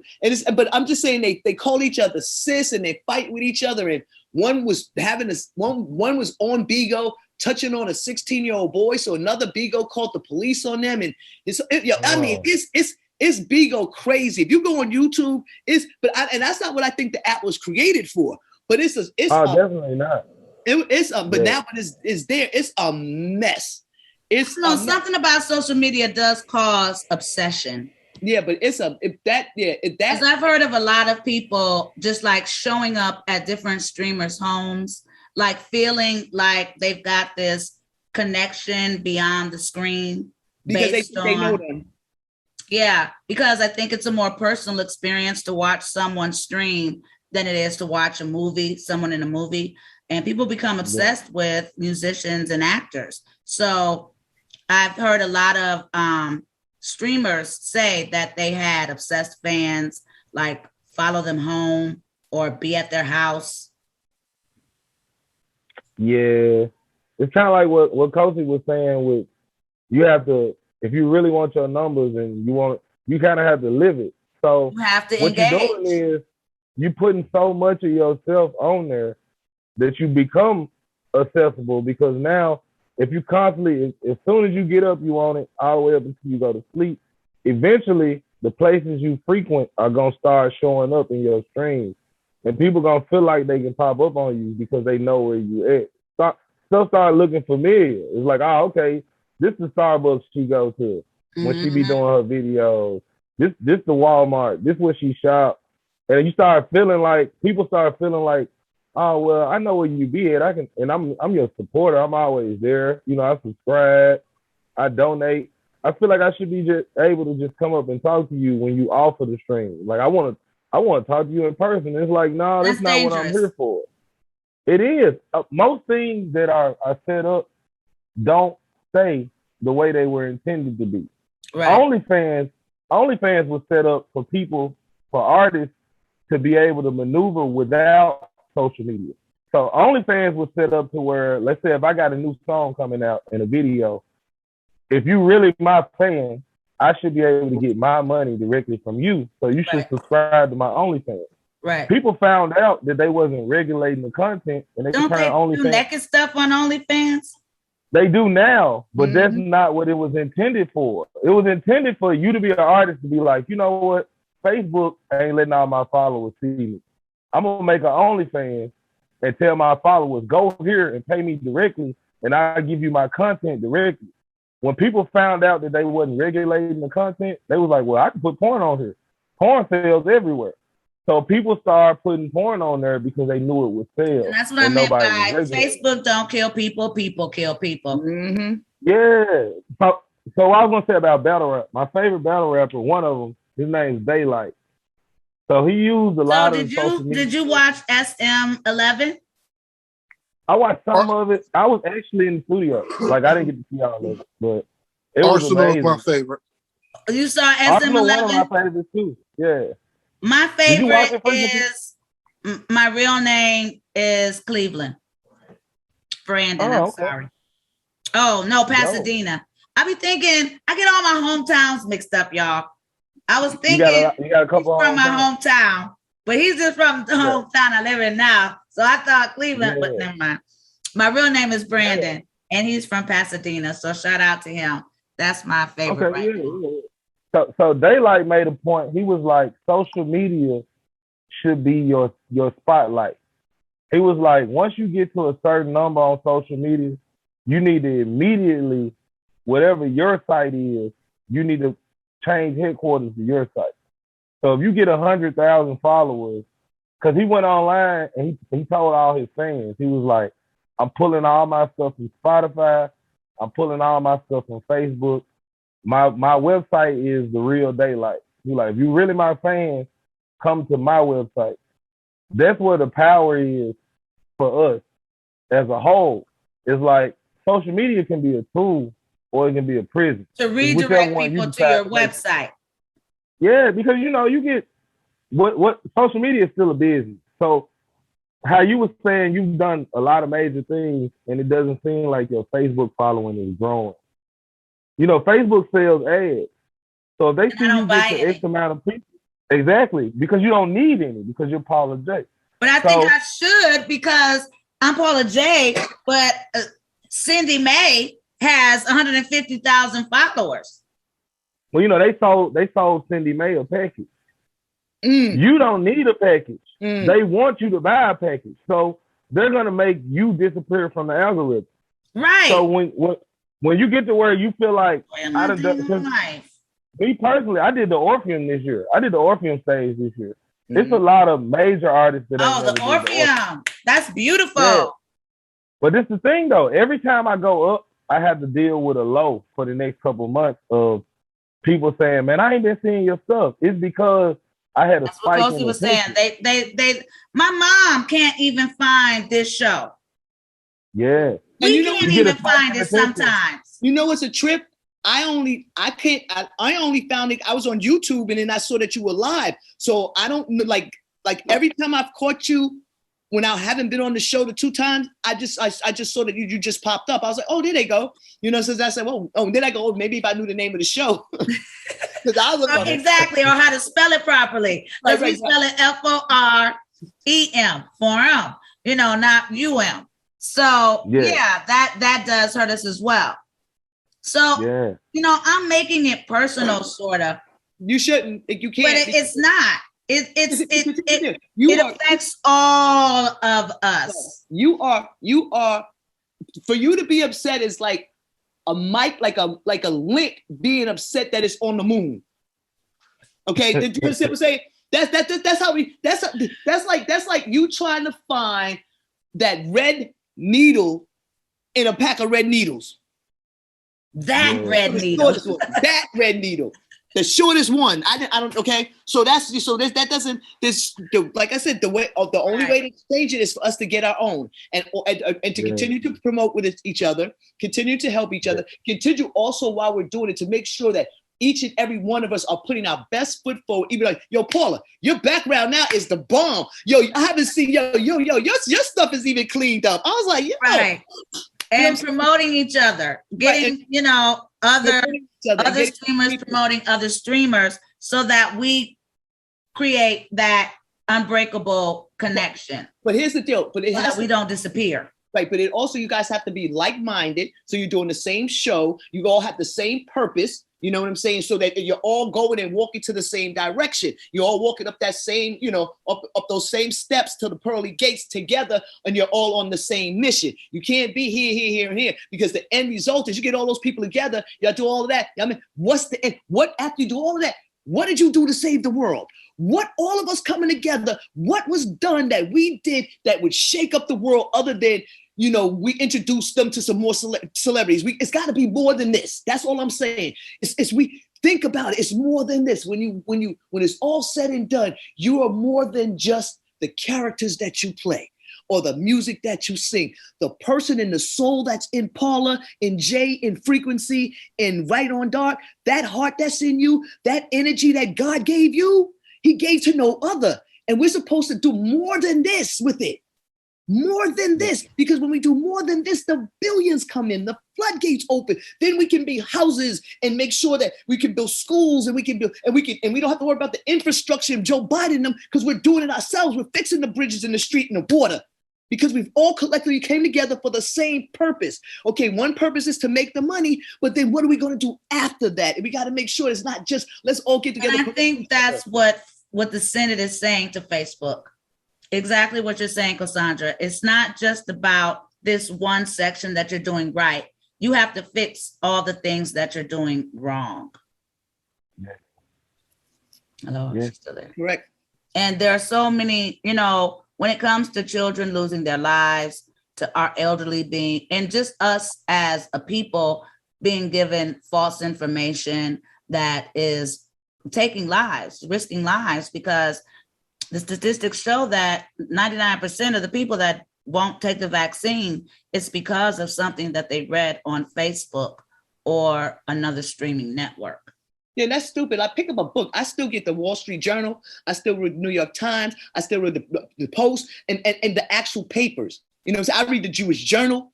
Okay. People are reading Facebook like it's those publications. Right, exactly. I'm mad I can't go Okay. pick up a Jet magazine or an Ebony magazine. Not anymore. Not anymore because of this. Because it made it so simple, because we made it easy. We made ourselves too accessible to them. And then we go, but if we're not too accessible, then we won't be famous. You see, so it's like it's six in one hand, half a dozen. Most of my favorite actors, like Meryl Streep, isn't even on Facebook. I don't know. She's not on Twitter. I don't know if she's on Instagram or any of the other ones, but a lot of us old folk who've been in the game, I don't even use it to promote my stuff like I see everybody else using it, because I'm old school. Promotions is not my job. But society is telling me that it's supposed to be. And that's the point of the Facebooks and the Twitters.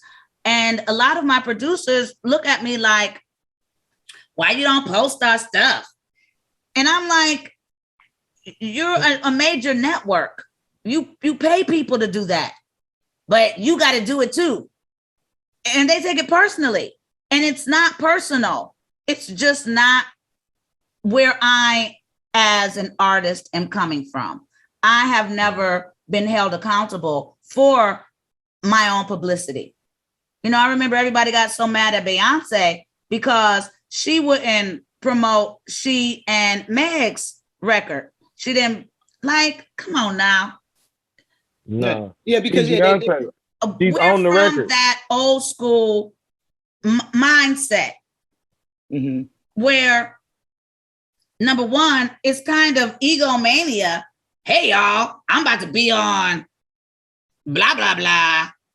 I'm on Ava's show, so y'all tune in. I just feel but y'all can't be looking at me because I'm still an artist. An artist, to be a great artist, you must have humility. Yeah, it's just called the new wave now. Right. You know what I mean? It's just a Yeah. wave that a It's a new lot wave. of us have not been used to riding. And it's So either unfair. we jump on or Or we get get down. pushed off. But We made the way. it helps a lot of people out. Far as me, put myself in the position. It helps me get in a better position. You know what I mean? It would help me So- too, I'm sure, if I did it. Right, And but- that's my question to you guys who are a bit more savvy as far as streaming networks and these apps go, to be able, like Cassandra was saying, take full advantage of what the app is offering. So then you get into a situation where we are right now in the Senate with this whistleblower lady, where we see the benefits of these streaming networks, but then we also, or apps or platforms or whatever you call them, but then we also see the ugly side, like Twitch, where they're having these raids where they go into Black gamers pages or homes or cubicles, whatever they are, whatever the name for them are, and they bombard them with hundreds upon hundreds of racial epithets and horrible, you monkey, don't play video games and stuff like that. It's terrible. It's a gift and a curse. So it's like whenever you find a need, needs necessitate creativity. So like it used to be all the channels came from the major people. Like you said, you work with a major media outlet. They used to be the channel. So you had to go through them to get seen. As the internet got wider, a few people realized like, hey, ain't nobody trying to sign me. Ain't nobody trying to put me on the screen, but I got 5,000 Facebook friends. I'm just going to keep posting all my stuff to these 5,000 friends. So we create the wave. So the first couple times an artist or an actor or actress was able to make major moves based off just the people they was connected to, the labels, the companies, the film companies started saying, well, we spend this amount on the budget for promoting. He ain't got no money. And he got more people looking at him than us. Right. We're going to start doing what he do. We ain't got to spend no money either. And they started shaping the industry. That's when streaming came about as far as music. Streaming is really not for us, for artists. If you're on Spotify and somebody pays for Spotify, they pay $14 a year and they get to listen to all these different artists' music. Okay, so but you only get paid let me pause you because you spitting so many pearls right now. Because first of all, if you pay and you got 150,000 followers and somebody looks on your thing and says, okay, I'm being smart. I got a movie and I want to use this person because they've got 150,000 people. That's 150,000, times 10 of free publicity that I'm going to get because they'll just post something. And I'm thinking that's probably what my producers think. They'll get some publicity if we all post, but not in my case. The person in 150,000 people, all of those are robots.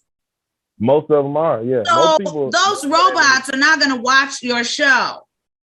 So you're looking and you're saying, oh, I'm going to cast this person or I'm going to give this person a deal because they've got 150,000 robots.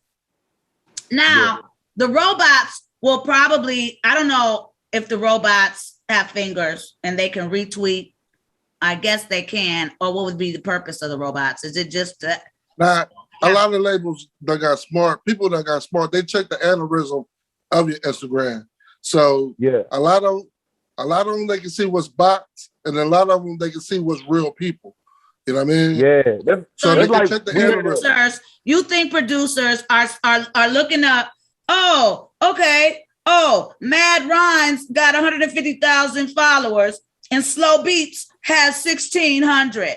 Okay, I'm going to go with Slow Beats because they're probably all people. No, he's not going to call. Hello, are they really people or robots, that Mad Beat? No, they can see it. They can. It's like the exchange.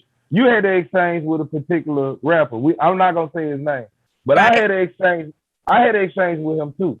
So if you compare his page and my page, his page got like 20,000 followers. And I feel bad for him because you know what? My page got like 5,000 followers. But the algorithm is what's making him crazy. And that's what the lady was saying. They have figured out that people who are killing and going to jail repetitively are being bombarded by hate algorithms, which means that he's constantly bombarded with images of physical violence, abuse, and gang violence, which constantly has his mind in the mindset, just like she was saying about my mother. Everyone is against me. I can't trust anybody. All these people are lying, so much false information, and I believe that is what's happening to him and a lot of young people who are being bombarded by constant violence and negativity.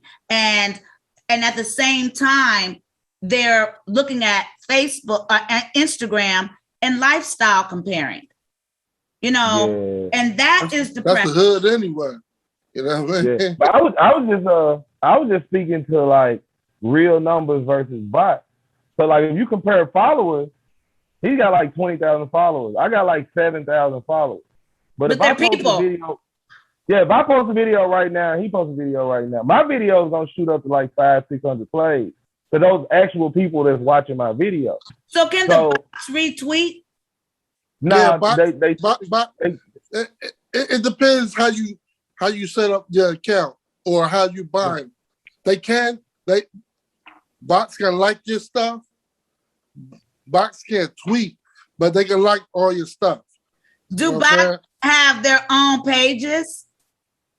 Like Jenny Bot, Robbie Bot? They got like ghost pages. So like if you got bots, they're attached to actual pages, but it's not a person. So the difference is like you can see it when you actually are trying to move something. If you got an actual product and you post it with a link, like, hey, you can get my product here, then you see who got bots. Because if your product ain't moving, it don't matter that you got 1,000 likes. And that's my point. You still got 200 shirts you're trying to sell. Like, so the difference is when it's time to actually make something move. So when it comes time to where these people might say, well, I'm gonna give this person a product. Yeah. And I'm gonna tell them. So that's what they do now. That's the hustle now. They'll hit you up and say, hey, we see you you got a lot of attention. We're gonna give you a free product and we want you to post the link when you wear it. And then when you wear it, if it don't go nowhere, the bots ain't gonna buy it. Yeah, if it don't go nowhere, they'll never see you again. You get 60 likes. Okay. Thank you. Out of 150,000 people. 200,000 followers and only get 60 likes. Thank you. And these people are falling for the okie doke every time. That's what I'm saying to you. I don't think any producer is looking up, oh, Joe Schmo, Freaky Beats. Let me see if these are all bots. Nobody's doing that. Frequency, are you taking the time to confirm bot from friend? Yeah, because I want to know if you real or you fake. I'm just joking. Yeah. No, you are. If I go to your page and I see you got 1 million followers, and I click on your first picture and you got 18 likes, I'm gone. Because you know the numbers. It's not possible for you to have 1 million followers and only 18 people like that. So it's a numbers game. Not that ugly. Nobody's that ugly. Yeah, it's a numbers game.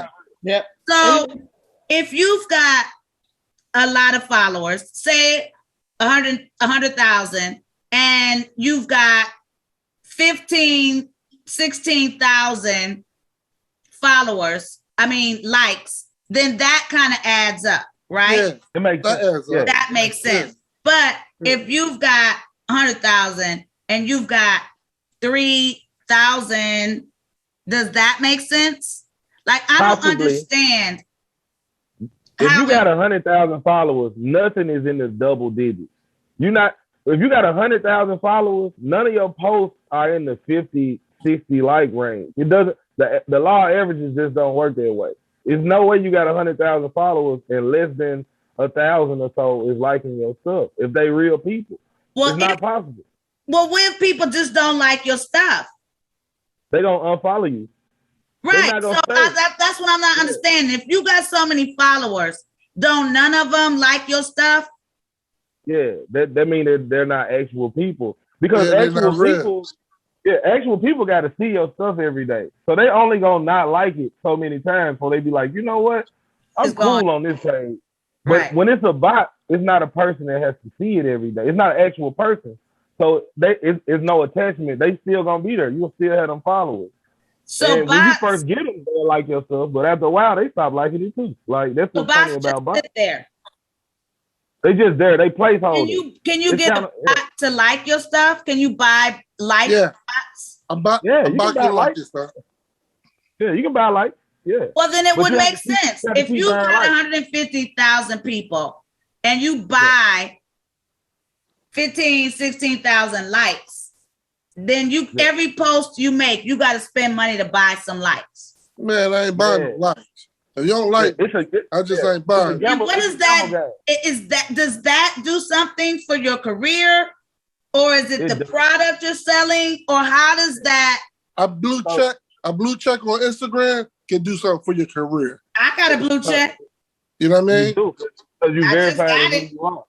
Like, this is the deal. It's for 25 years. I got a blue check a couple days ago. But and you know what it is? It makes it almost makes it seem like your life is insignificant. Yeah, like all the hard work I put in. Right, you judge me because I don't like it's like. And you're gonna put it all down to one little check. People call you up. You know what I mean? They pay you $10,000 to come and do a walkthrough. You know what I mean? Off of that blue check. They pay you $15,000 to come do a walkthrough. Whatever they do, to host a party. You know what I'm saying? Yeah. Ain't nobody call me for that. I gotta check. Call you. Yeah. They call you. Yeah, it's a gamble game. That's what you keep saying. Frequency, people keep calling, and I have yet to. But then the pandemic happened. Yeah, because Frequency said he had booked a couple of stuffs for me, and I hadn't even gotten my check yet then. But they just recently called. Thank you to the forum or Frequency. Thank you. I guess because I'm more visible because of the forum, I just did get a check, but I don't see how it's affecting my checks. Yeah, you know what I mean, Jack? You got to see if we can get a check now. Yeah, a check needs to turn into a check. A check.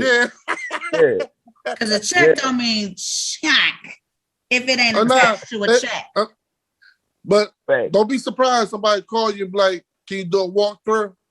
Or, you know what I mean? I'm telling you. I would love it. But so then my question becomes, what's more important, the check or the numbers? The check. Yeah, probably the check, but it's all a gamble game. It's like it's certain people that don't listen to something until they get to a certain amount of plays. Well, how come I be seeing so many checks and I be like, who the fuck is that? Yeah. When I'm watching Versus, it be so many checks. Scooby Doo, Wada Whoop, Pee Pee Cock. I'm like, who are they? And they be having big old checks. Scooby-Doo been around a long time. I know, but Scooby-Doo don't have disposable thumbs. How he typing? You know what I mean? But that check, he doing top tick. See what he's just marking the microphone. I don't think it's the real Scooby-Doo. That's all I'm saying. I'm just saying with a blue check. Imitation Scooby-Doo. I think it's somebody that stole Scooby-Doo's identity. Let me ask you a question, Miss Paula. Let me ask you a question. Say, for instance, me and you, we ain't Instagram friends, right? But if I DM'd you like, hey, Miss Paula. I thought I followed you. No. I'm just giving you a scenario. I followed you, Jay. No, I'm giving you a scenario. You know what I mean? Just say we wasn't friends and I DM'd you like, hey, Miss Paula, I would love to work with you. 9 out of 10, you probably skip it. But if I had a blue check and I DM'd you like, hey, Miss Paula, my name Frequency and I would love to work with you. Well, honestly, people DM me and say that all the time. And that's not true, Frequency. You know me, because I know I'm like a flame and moths are attracted to talent.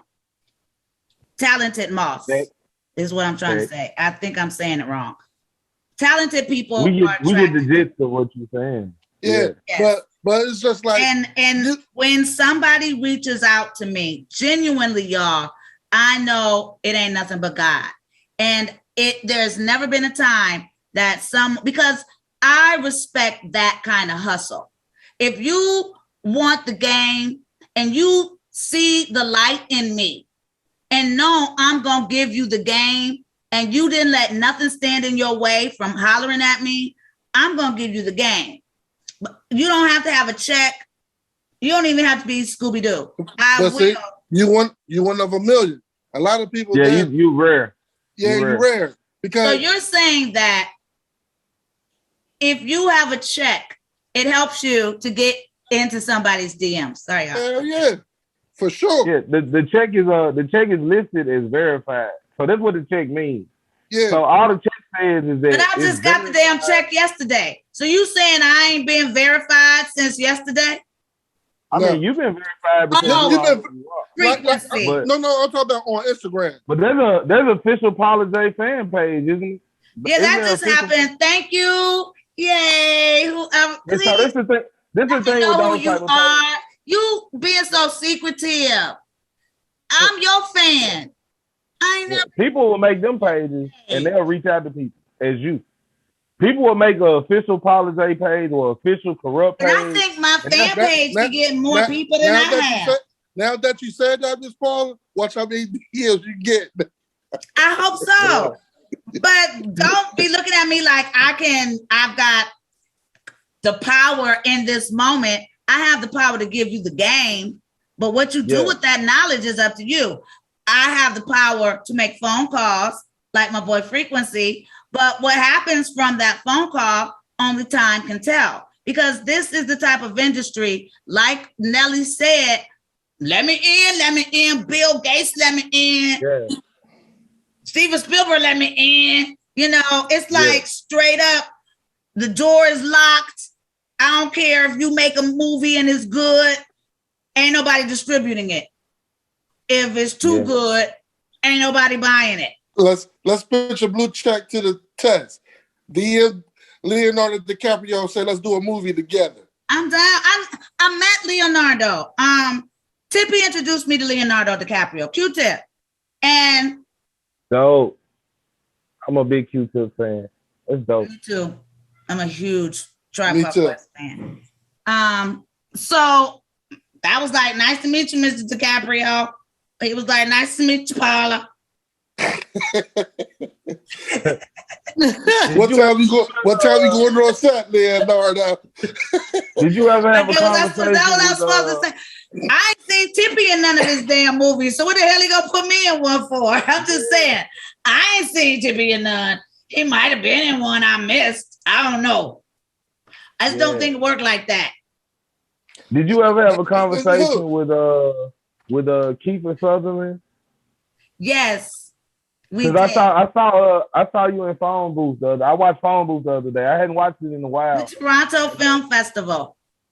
We Okay, got yeah. sat next to each other. They didn't fly me in. I was in Toronto doing My Baby Daddy, and they caught wind of it. And Colin Farrell sent a limo. That's my boy Colin.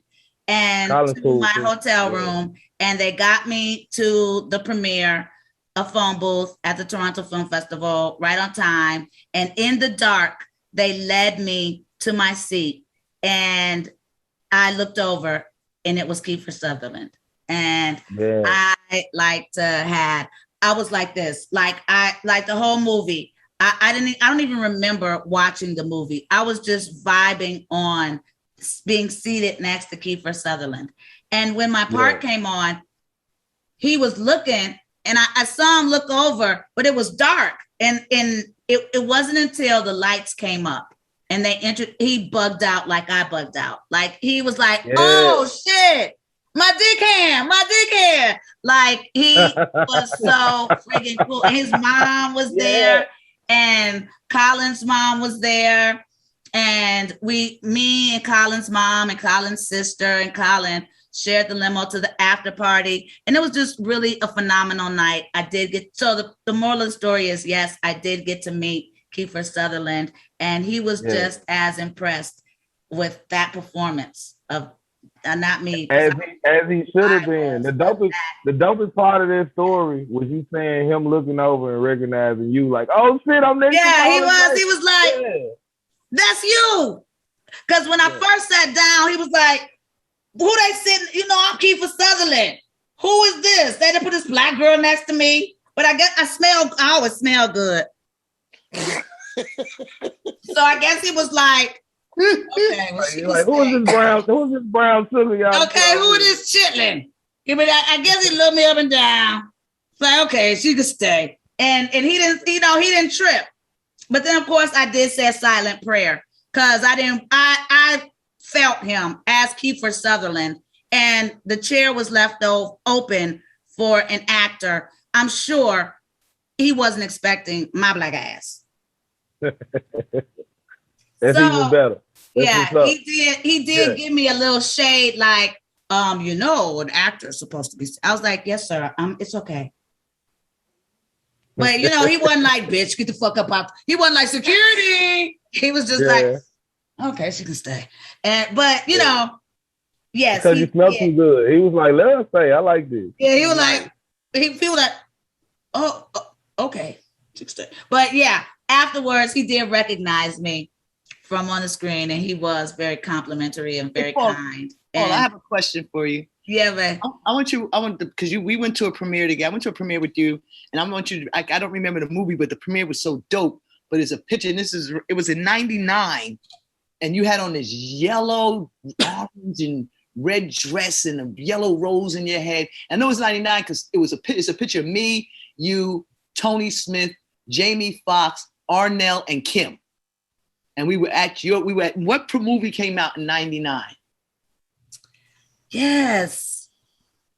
And we went with Tony Smith, and remember because I was working at Red Eye Records, and we had the limo and the whole night. And I think my god baby mama was there, Camille.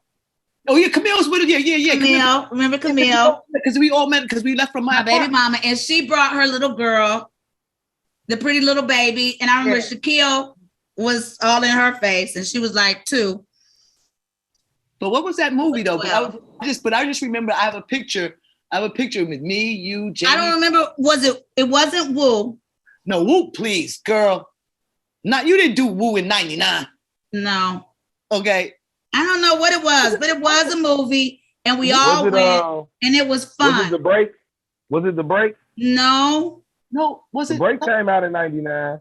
No, it wasn't The Break. I know you and Loretta was in that. No, this was a big movie, and you had on this beautiful yellow. You know what? I know what the damn picture is, so I'm gonna just get the damn picture.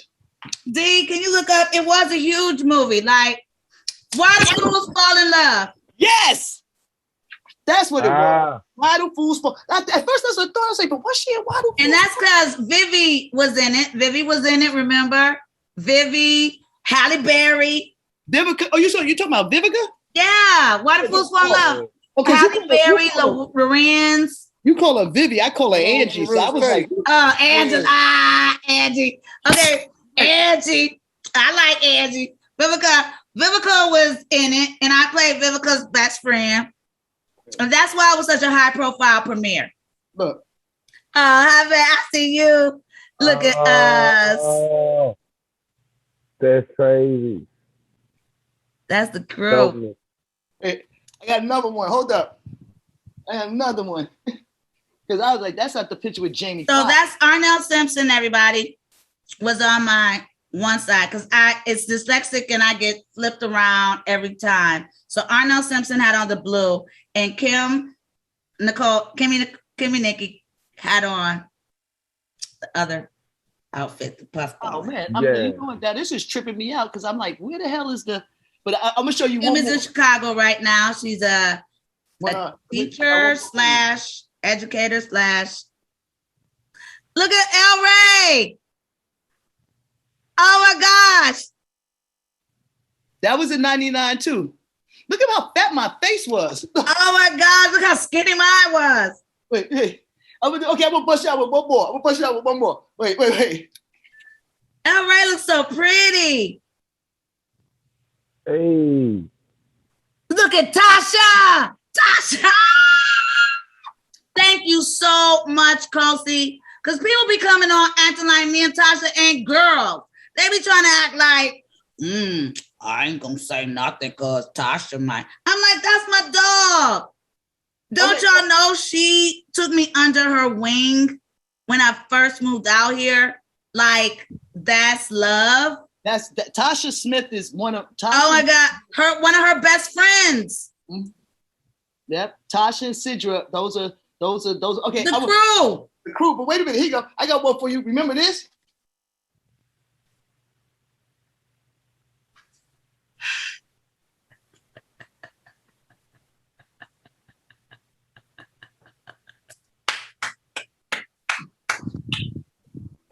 Cosi pulling all the OG rank out on us. No, Yeah, right. No, I'm over here like this. No. You know what I'm doing? Oh my God. No, you know what I'm doing? I'm hitting her with all the pictures I would have hit her with if she would have showed up to the telethon on time. Okay, so when she showed up to the telethon, when she half-ass showed up to the telethon on set after knowing for a month she had. Oh gosh, that's memories. And then she showed up to the telethon. Living the single.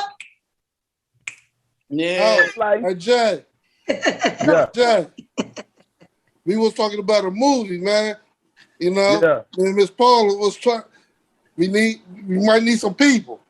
You know what I mean? Man, hey, say the word, man. We have You fun on my that end. night. I got you on my Had a end. couple You good. sponsors. Yeah, that was fun. Hey, so Paula, have I talked to you since I've been doing my stand-up? Okay, so my hashtag is SSDMPC, which stands for I'm a single, straight, dyslexic, menopausal, pothead cougar. Hey. Can I join the club? I'm all those. What's the single part? Well, you can't be SSDMPC. I don't know what you heard about me. I'm an SSDMPC. That's too many things. Can you say it again so I can memorize them? What? SSDMPC. Single, straight, dyslexic, menopausal, pothead, cougar. Too much. You gotta take one S off, Paula. I know. So I gotta write it down and make it a word like S-pop. What would it be? Single. I'll take the single off. Straight. How about married, straight, dyslexic, menopausal, cougar. Yeah, because M-smicker. MSDMPC. I'm an M-smicker. MSDPC. So yeah, I'm down. I want to join the club. Okay. What we doing? What's our first rule of the first rule of SSDMPC club is you don't talk about SSDMPC club. There is no SSMPC club. Exactly. Okay, I'm with it. I'm down with that club. Oh shit. Hey, Jay, where 21. you located at, y'all? Why have we been on this thing for so long? And I've been having so much fun. Like Cosi, 20 minutes from me. Yeah. I love y'all. I'll be in Atlanta on Friday. Okay, everybody plug their stuff. I'll be in Atlanta, Georgia on Friday. Doing what? I'm gonna we got shows. French got shows. You know they started the Freaknik back in Atlanta. Are the ladies? I remember the original. See, y'all, I'm about to age myself. I remember when the Freaknik was just really a picnic for college students. Oh. So, yeah, that's when we used to caravan from Howard to Atlanta and kick it with our high school friends and all our little puppy dogs. I remember this really, really pretty girl from Spelman. And she was the highlight of the Freaknik, the first Freaknik I went to my freshman year of college, and her little puppy dog. She had all her clothes on and she was beautiful. The next couple years I went, the highlight was butt naked, coochie out on the roof of a car. Mm-hmm. Wait, no, it was the battle of the marching bands. It was a battle of the dancers. And it was the fraternity. And the Greeks. The Greeks stepping, you know what I'm saying? And now it's, now it's a Freaknik. Now it's just like prostitutes. It's freaks. It's just freaking out. Look, I remember going to, from South Carolina State. Prostitute Nick. Prostitute Nick. Ho-Nick. Ho-Nick. Toot-Nick. Toot-Nick. So you remember the origins of Freaknik then, right, Cosi? Yeah, it was supposed to be. It was a big cookout for college students. Thank you. You know what I'm saying? We got together, they stepped, there was one section doing, you had your Maya Angelou section doing poetry. You had your fake rappers who was with the long hair over there and the stick. All on just on a picnic. All on a long yard. There was no mic, there was no sound system. You just heard the people's mouth or whatever blowhorn, the speaker that they had. Whole bunch of biker shorts. Right. This was the year that Doing the Butt Spike came out. That was my freshman year of college. Hurt man. Got you. Ain't nothing wrong. You know. And you know when they say, and what's so funny is they say, Oh, wait, Tell me what we done. shout out to I'll tell you Glenn about it. Close for knowing that You song. heard me, Jay? Go Yeah, ahead, yeah. Cosi, what were you saying before we They go say off? When we okay, done, they say I'll tell you about Sandra it. got a big old butt. You couldn't Oh tell. yeah, Cosi got a big old butt. Oh yeah. He ain't say Paula or PJ because I never did. Well, Yeah. I'm going. This is my first time ever going to experience it. The first, you know what I mean? So Well, they you're brought gonna it have back. a lot of fun because it's a whole nother kind of part in there. Well, I want to say, I know you do want to see, he said, I want to say. Okay, I'm gonna so see if I can make it down where there can and we link find with you, you. I'm gonna see if Jay? I can get down there. What's going on in your world? Where are you gonna be this week? What do you got going on? I'm Oh, trying man, to get so it with this- me. Yeah, so I'm finna see about linking up with Frequency down in the A right now. Like as soon as we get done with this, I'm finna hit them up. But I got new music out, man. DaSkreet, check me out on all the streaming sites. I got new And music that's out. why we do this, mother suckers. So this man can get on the mic with friggin' French Montana. Hey, that would be dope. We gonna work on me getting in the same building. We'll work on the mic later. But yeah, we're gonna get down there. Yeah, I get down there. definitely got you. I will never leave you out, my brother. Man, most definitely. This love, man. Yeah, Hey, man. so that we may have a whole new story to tell y'all about next week. Man. And we're gonna see what's yeah, going next on. week, In the universe. I am melting. Cosi, where can we find you this week, baby? Well, last week I actually DJ'd at the mall for Rebel Girls Rock for 1,500 people. That's 100 stories, I Black see Girls my calendar. Challenge. So I did that, and Tuesday I'll be at 1425 South La Brea Avenue doing stand-up comedy at 7 p.m. And real soon you'll be seeing a billboard. For what, baby? Dope. That's all I'm gonna say. Yeah, we gotta wait and see. I'm with it. I'm gonna be looking for it. I'm just gonna be searching. Yeah, it's just everything that I've worked on for the last 12 years has been culminating to you'll see a billboard shortly. Well, I'm Do me a following favor, you, Miss Cosi, Paula. so if I don't get to see it in person, make sure you make a post or something. 'Cause Oh yeah, I'm keeping this real close. I'm keeping this real close because because I have to, you know what I mean? But and you got haters and stuff out there, and I just want to when the reemergence comes, it's gonna be like, what? Oh, so that's what this bitch been doing, and then so that's what I'm doing. So, but I'm just doing. I'm put like this. I'm living my best life. I'm living the life that God has given me, and I'm working in the purpose of all the energy that God has put in my soul and spirit, and it's gonna be amazing. Sure.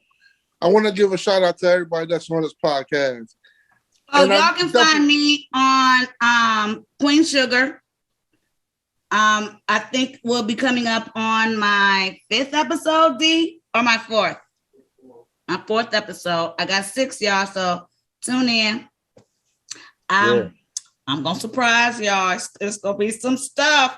Y'all, them some talented folk on that show. Y'all, them some talented folk. I'm sorry. Well, you're a talented sister. Many issues. I know you're either picking at your teeth or you're picking at spider webs. You know it's time to go. I'm leaving. Sweat all over my nose. Y'all be safe. Don't forget the shout outs. Shout out everybody from the podcast. I love y'all all. Shout out to my homegirl Cookie. I ain't talked to my homie in a long time. I want to give her a shout out. So, Oh, he had to shout out his cookie. He ain't touched his Cosi. No, he's talking about Cosi, not Cookie. No, he ain't talking about me. He talking about I said shout out to everybody our on Cookie. the podcast. Our Cookie? You gonna do Cookie's podcast? Huh? What'd you say about Cookie? I just gave her a shout out. I said the whole she ain't come on our podcast, podcast in a while. and then he shouted out Cookie. Yeah. He's talking about taking somebody. He said he hadn't touched his cookie in a while. I was like, I said I ain't seen Cookie in a while. I thought you thought Cosi was Cookie. No, I knew I wasn't Cookie. He was saying. I know you not Cookie. I thought he thought you was Cookie, but now I know he know you not Cookie. You Cosi, but he had a cookie. He was sending love to his girlfriend Cookie because he had some cookies. Cookie ain't none of his girlfriend, but Cookie is our Cookie. Okay, we gonna have Cookie come back too. Cosi, Got it. I am so glad you came back. I wish you'd do this more often. This was such a beautiful surprise. I'm gonna call you. I'm back. I'll call you when this is over if you're not too tired. Y'all be safe. All right, bye-bye. But you can still call. I'm not gonna call you. I ain't gonna answer. I love you. Love you. Bye, y'all. See you next week.